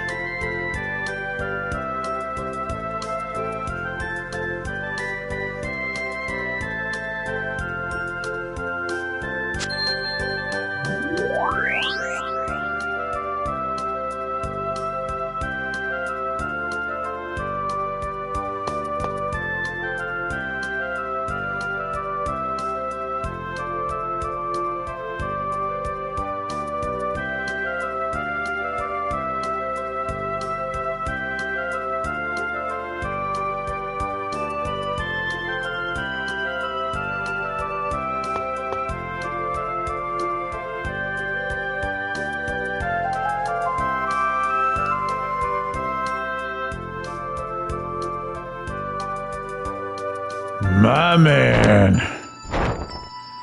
The bird with a plan.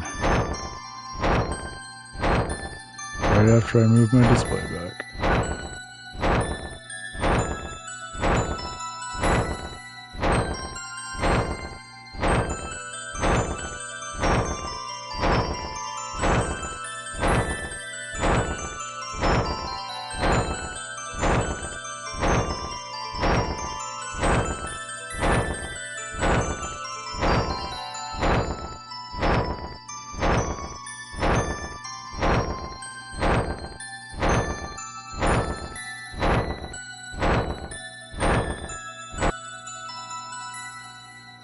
It is a cool crescendo of all the party members figuring out ways to come together, well, not all, but many of them, in order to do this one thing of calling Aska when they need him and explaining why they need him.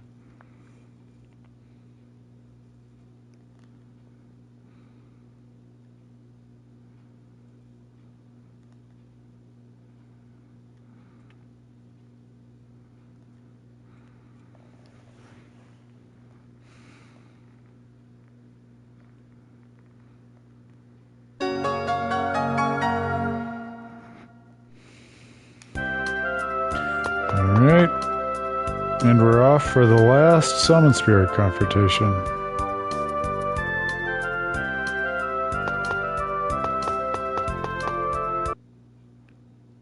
Let's do it.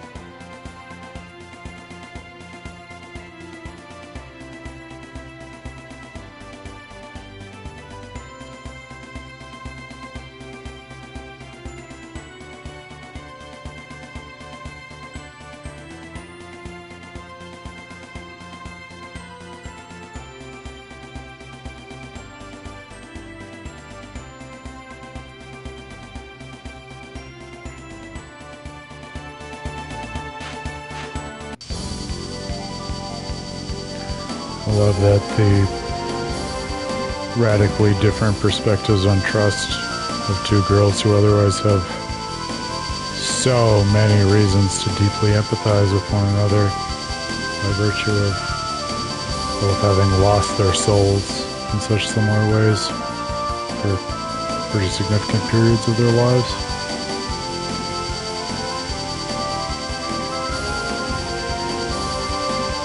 Alright. To the Tower of Mana, friendos. Let's hope we're sufficiently competent to wrangle a couple Summon Spirits of Light. I remember this as a relatively challenging battle, if I'm being real. We got it.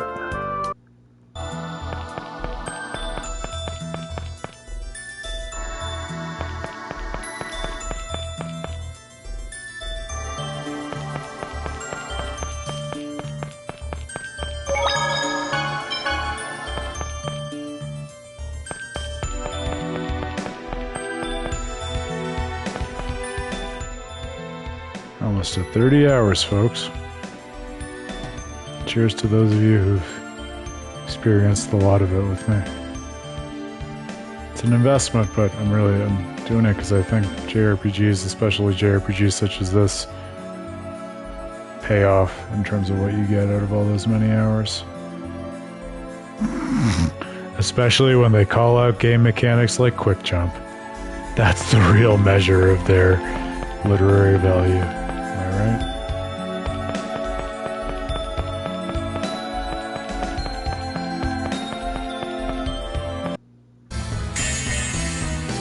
I don't care for points.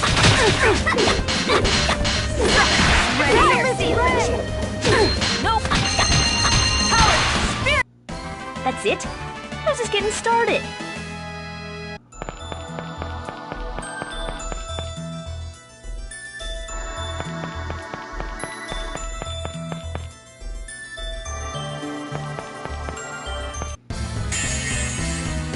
You're in.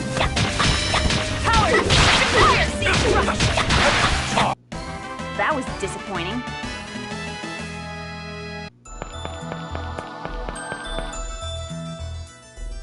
My man! 2 times in one stream. That's what makes it all worth it for me. I don't know about you. Kratos, don't get in our way! Hear me out. The Darius Karlon core system just finished calculating its answer. If you form the pact with the summoned spirit, the protection around the Great Seed will be completely lost. And that's exactly what we desire.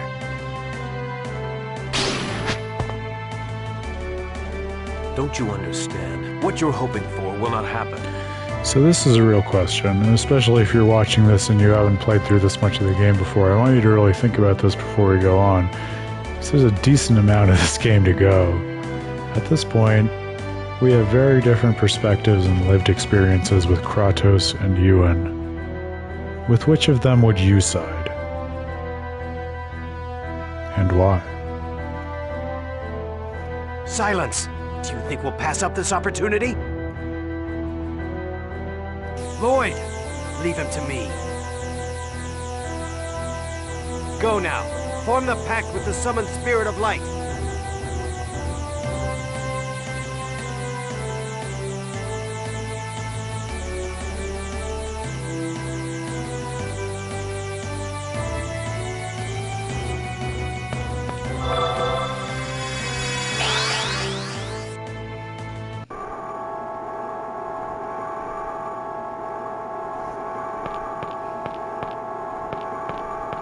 This is it.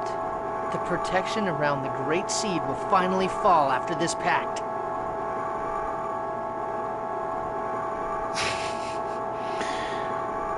Yeah, see, you say that, but I've also been seeding, no pun intended, although I obviously intended that pun, the deep love of Kratos in this stream. So I feel like you're perhaps a little biased. Through my own fault and no one else's. We're counting on you, Sheena. You got it.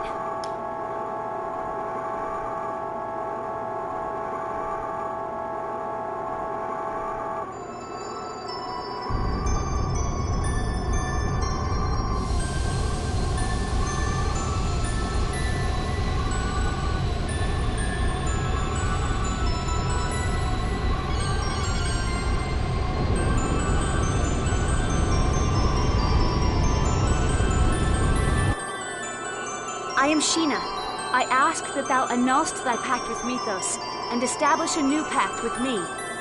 Where is Asuka? He'll come. He promised. Yo, you have no idea how much effort we put in to make sure that was the case. Don't even worry about it. I see. Then all is well.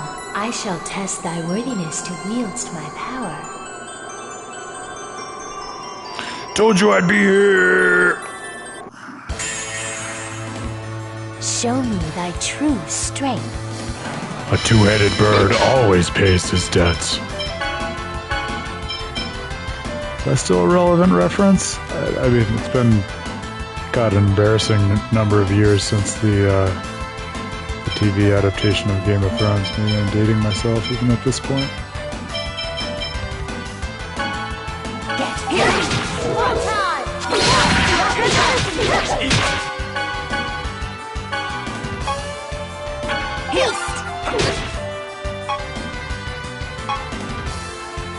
We want... Oh, we could really go with either. We'll go with Luna. You want to take out the caster first. This is the thing, right? Because if you wail on them, they usually can't defend themselves as well, and they usually have fewer HP, so...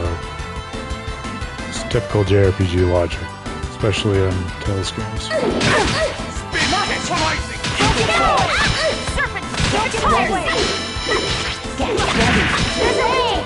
Ready? Nurse! Guardian Field!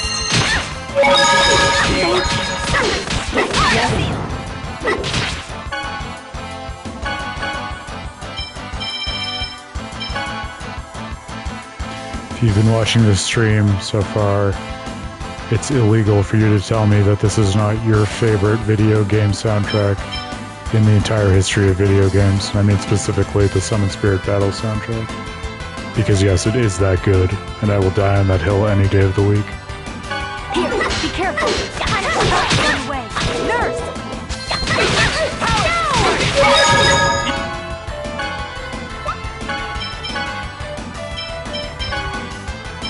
Here, be careful!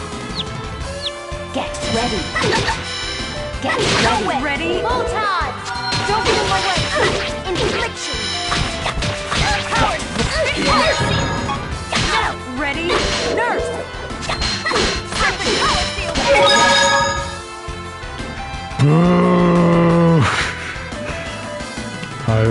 My knowledge of the Tekken series is so vanishingly small, so I cannot soundly debate you on that front. I'll take your word for it, but also, respectfully, you are totally wrong.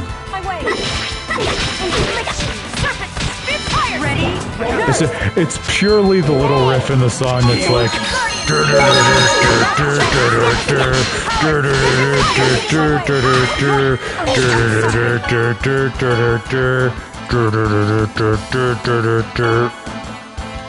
Redonkulous. This one, the one that's happening right now, as I speak.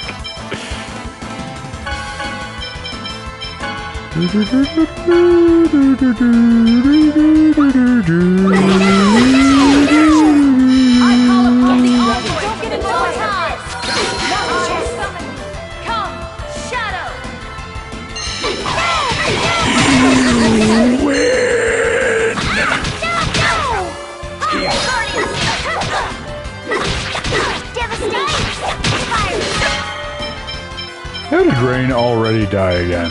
I beg you, please explain.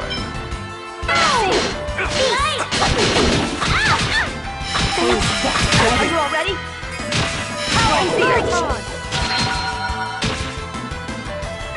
Try this!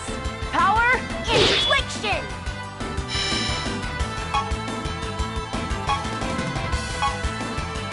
Oh, they're both pretty even. I was not trying to do that. Here, ready. Full time. Are you kidding me? Light. No. Help is on the way. Nurse.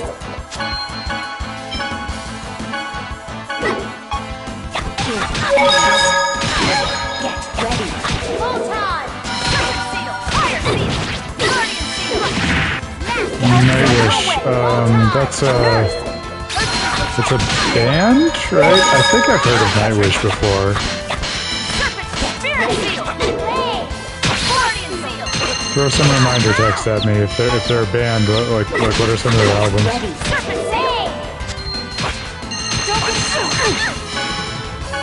Jesus Christ! Now Regal's dead. Come on. Get ready. Resurrection.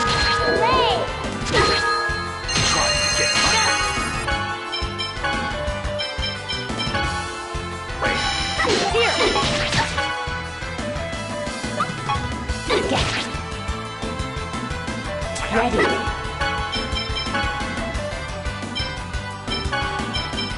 Here. Be careful. Thank you. Help is on the way. Power seal. Fire seal. Oh, that worked. Thank you. Here.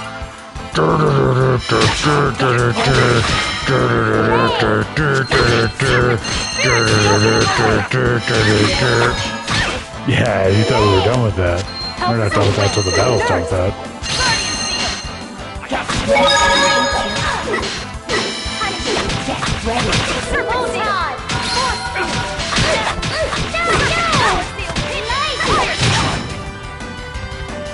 Get.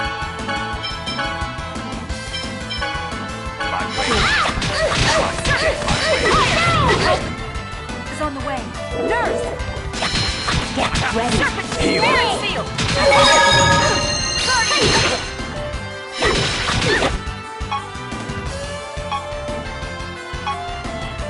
Well, Asuka's more of a glass tank than I remembered. Ready. Might as well throw on him then. Fire seal. Beast. Get ready. Are you okay?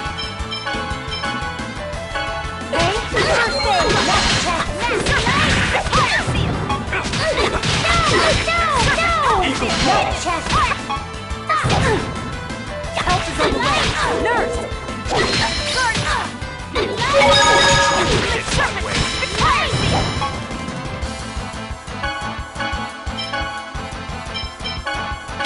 Here, my way. Help is on the way. Spirit seal! Fire seal! One down, two down. Ah! Love it when the timing works out. And you get a positive grade. That's what it's all about. Thou art powerful. Now state thy vow upon which thou wilt base our pact. Literally the opposite of gnome in terms of semantics. I vow to germinate the great seed in order to realize the true regeneration of both worlds. Oh, look at that. As she learns more about the world, she changes the contour of her pact. I guess, I don't know if it'd be an interesting study. There's a study you could do in terms of the dynamics of the different ways in which she phrases her vows and whether, based on what the party ends up doing, she might end up dishonoring the vows with some summoned spirits versus others. We accept thy vow. Our power is thine.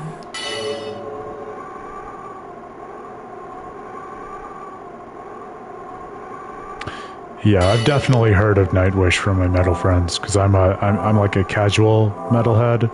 I'll give you an example. I'm a big fan of Camelot, so when they finally released their first music in years a couple of weeks ago, I lost my mind.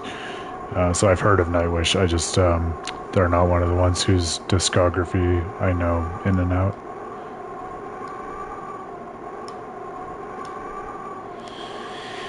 We did it, friends. We got all the summon spirits. And Kratos is really stoked. No. Just kidding.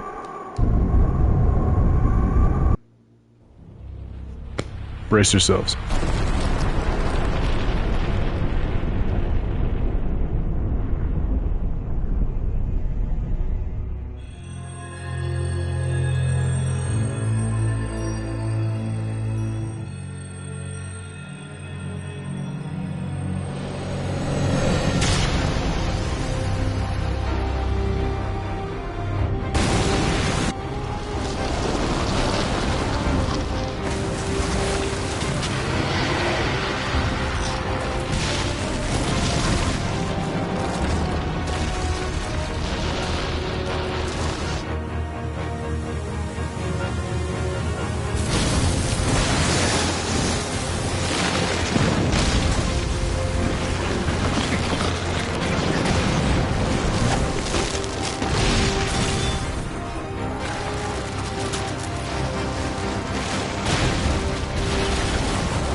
We know whose soul that is, which we saw, if we've been paying attention so far.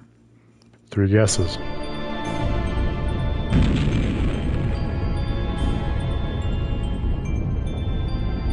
What's happening? Oh my god. Is that the giant Carlon tree? That person. I feel like I've met her somewhere before. Martel. He got it in 1. That woman about to be consumed by the tree is Martel? She reminds me of someone. She reminds me of... Why would Martel reappear with that giant grotesque tree? I was afraid this would happen. What do you mean? Well, if you had listened to me before this, you might have fucking bought off. That's water under the bridge. Having lost the stability afforded by the protection of the summoned spirits, the Great Seed has gone out of control. No. The purpose of the summoned spirits was to isolate the Great Seed from the outside world and prevent it from growing. That was only half of it. The 2 worlds were forced out of phase by Yggdrasil. They should have drifted apart from each other and have been consumed by the void. But this was prevented from happening because the Great Seed was placed in the center between the 2 worlds. I don't need a lecture from you to know that. The Great Seed is constantly being pulled upon from both worlds as they try to separate from one another. It's a miracle that this delicate balance held up for even this long. Wait, so the mana link served as a cage to contain the Great Seed in the space between the 2 worlds? Is that what you're saying? Exactly. And because you provided the unstable Great Seed with mana, it germinated in a twisted form and has gone out of control. It's even engulfed Martel. Who cares why this happened? I want to know what's gonna happen if we can't stop this thing. If what Kratos says is true, then Silverrot will be consumed and destroyed by the Great Seed. And if Silverrot is destroyed, Tetheala will be destroyed as well, as it is linked by the holy ground of Carlon and the otherworldly gate. Then everyone will die. Everyone, except that twisted tree, and the angels that live on Daris Carlon. That line also that Kratos has, that was only half of it in terms of explaining what the nature of the Great Seed is. Part and parcel of the whole story of Tales of Symphonia in terms of, like we were talking about last time on the stream, everything having an antithesis and another side in balance that we don't understand until it's too late, or we've already resolved to change things in a certain way without that collective or cohesive understanding of the overall situation. We have to do something! But what can we do? Ewan, how do you plan to rectify this situation? We can cut off the mana flow and stop the seed from receiving any more mana. But that won't subdue the giant tree. The process has already begun. Is the giant tree going crazy like that in Tetheala too? Highly unlikely. Although I imagine they are feeling some effects, such as earthquakes. That makes sense. Because Colette activated the process of world regeneration, the summoned spirits of Silverant are now active. Therefore, the giant tree was drawn over here by Silverant's summoned spirits. Correct. The summoned spirits exchange their respective roles of yin and yang each time a chosen's quest for world regeneration succeeds. Currently, the summoned spirits of Silverant are carrying out the role of Yang by providing the mana. But because the giant tree has overabsorbed Silverant's mana, it has gone out of control. Okay, so for those who have been following along or those who have played the game before, this is where the rubber starts to meet the road in terms of where young Aaron, when he first played this game, found his confusion in terms of when we first reached the Tower of Salvation in Colette's journey of regeneration. So you might remember we had all of those coffins that encircle the ascent of the tower, and it's not clear who's being housed in those coffins and what purpose they serve. And Kratos is saying here pretty clearly there is a notion of previous Chosens having succeeded in the journey of regeneration to reverse the balance of mana flow between Tetheala and Silverant.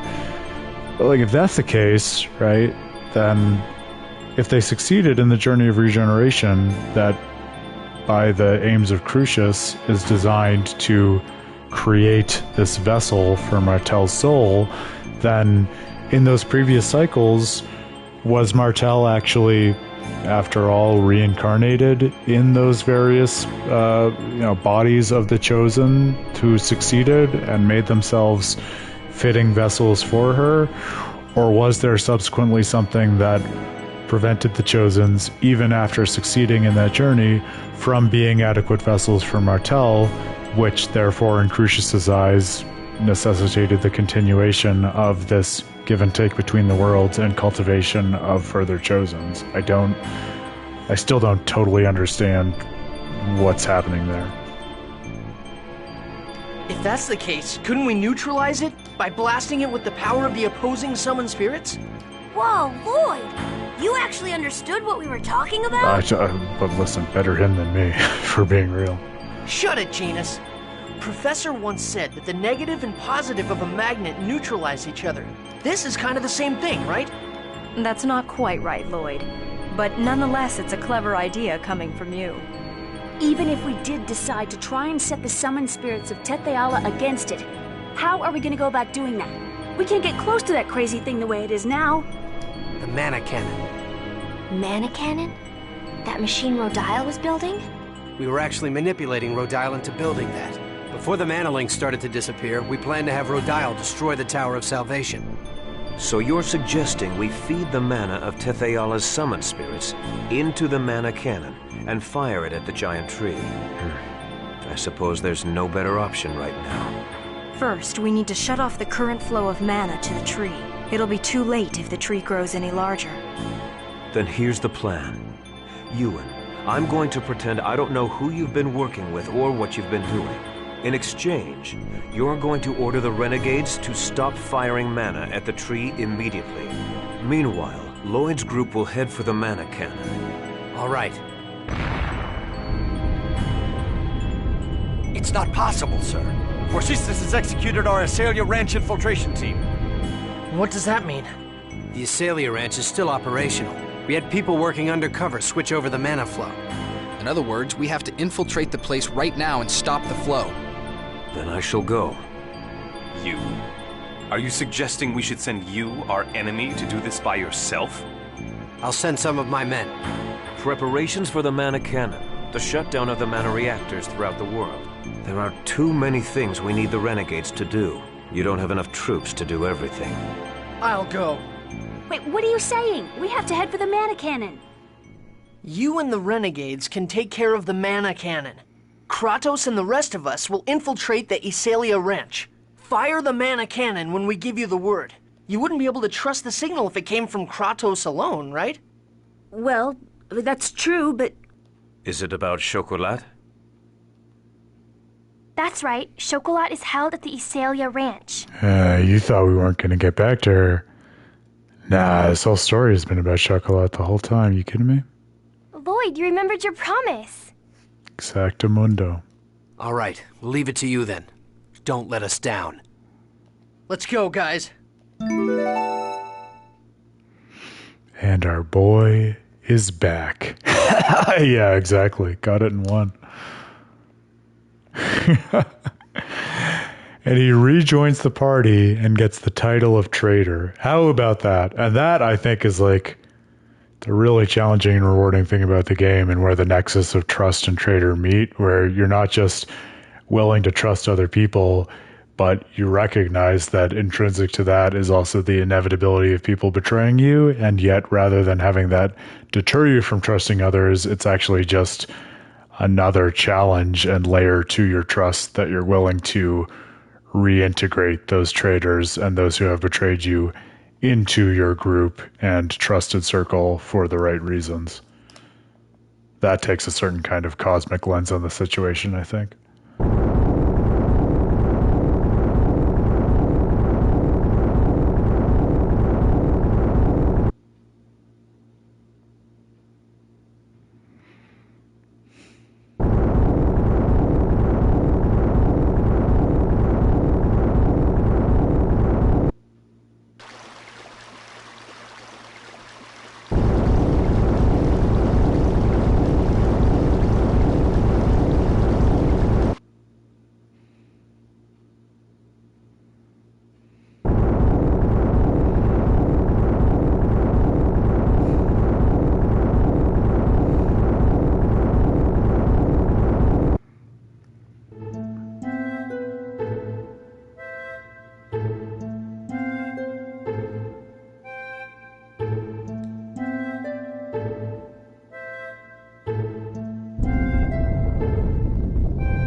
Alright, I told you last time we'd get more Tabitha. Burn this scene in your mind because we will be revisiting it.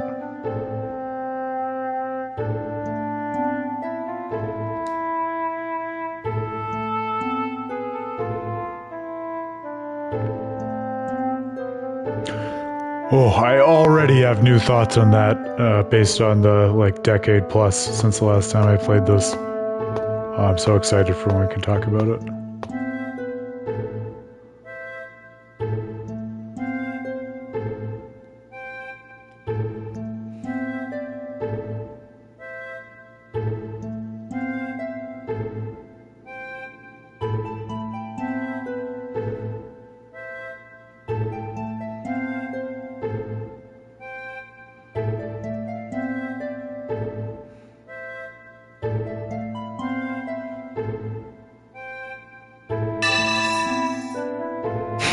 In case you forgot that Kratos is a human-made angel.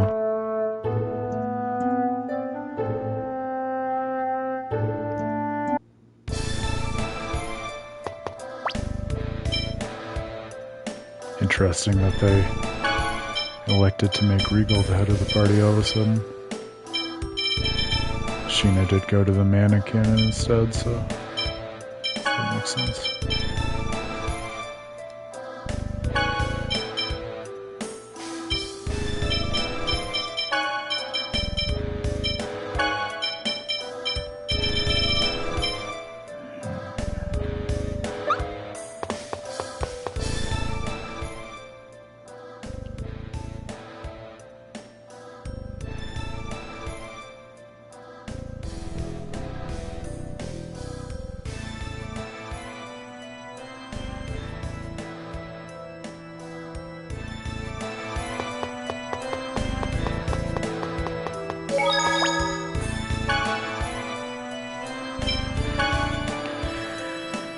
Alright, friendos.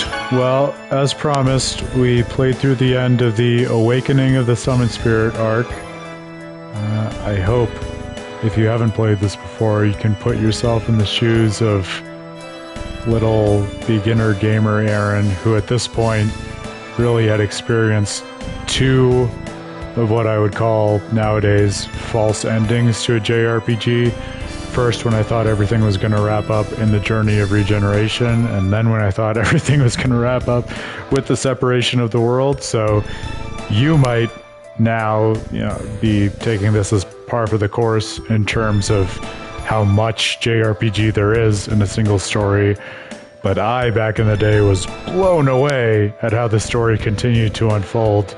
And I think more than many stories in video games, Tales of Symphonia does a good job of tying together all its threads, where the whole of the story seems greater than the sum of its parts, and yet constitutive of its parts. So I'm excited to continue to watch and experience that unfolding with all of you. It's been just tremendous to revisit this so far, and really, as the length of stream has hopefully shown, as we get deeper into this, I really think it only becomes more enticing in terms of what we're up to and the narrative meaning that builds upon previous threads in really rewarding ways. So I hope that continues to be rewarding for you. I am going to hopefully, as things settle post-Pacts, get off my butt and write more studies of this game and other Tales games as well, so I hope you look forward to that. Chrissy, yes, thank you for watching again. I hope to see you on Friday again as well. And for everyone else, if you're enjoying this, we're going to be back on Friday of this week.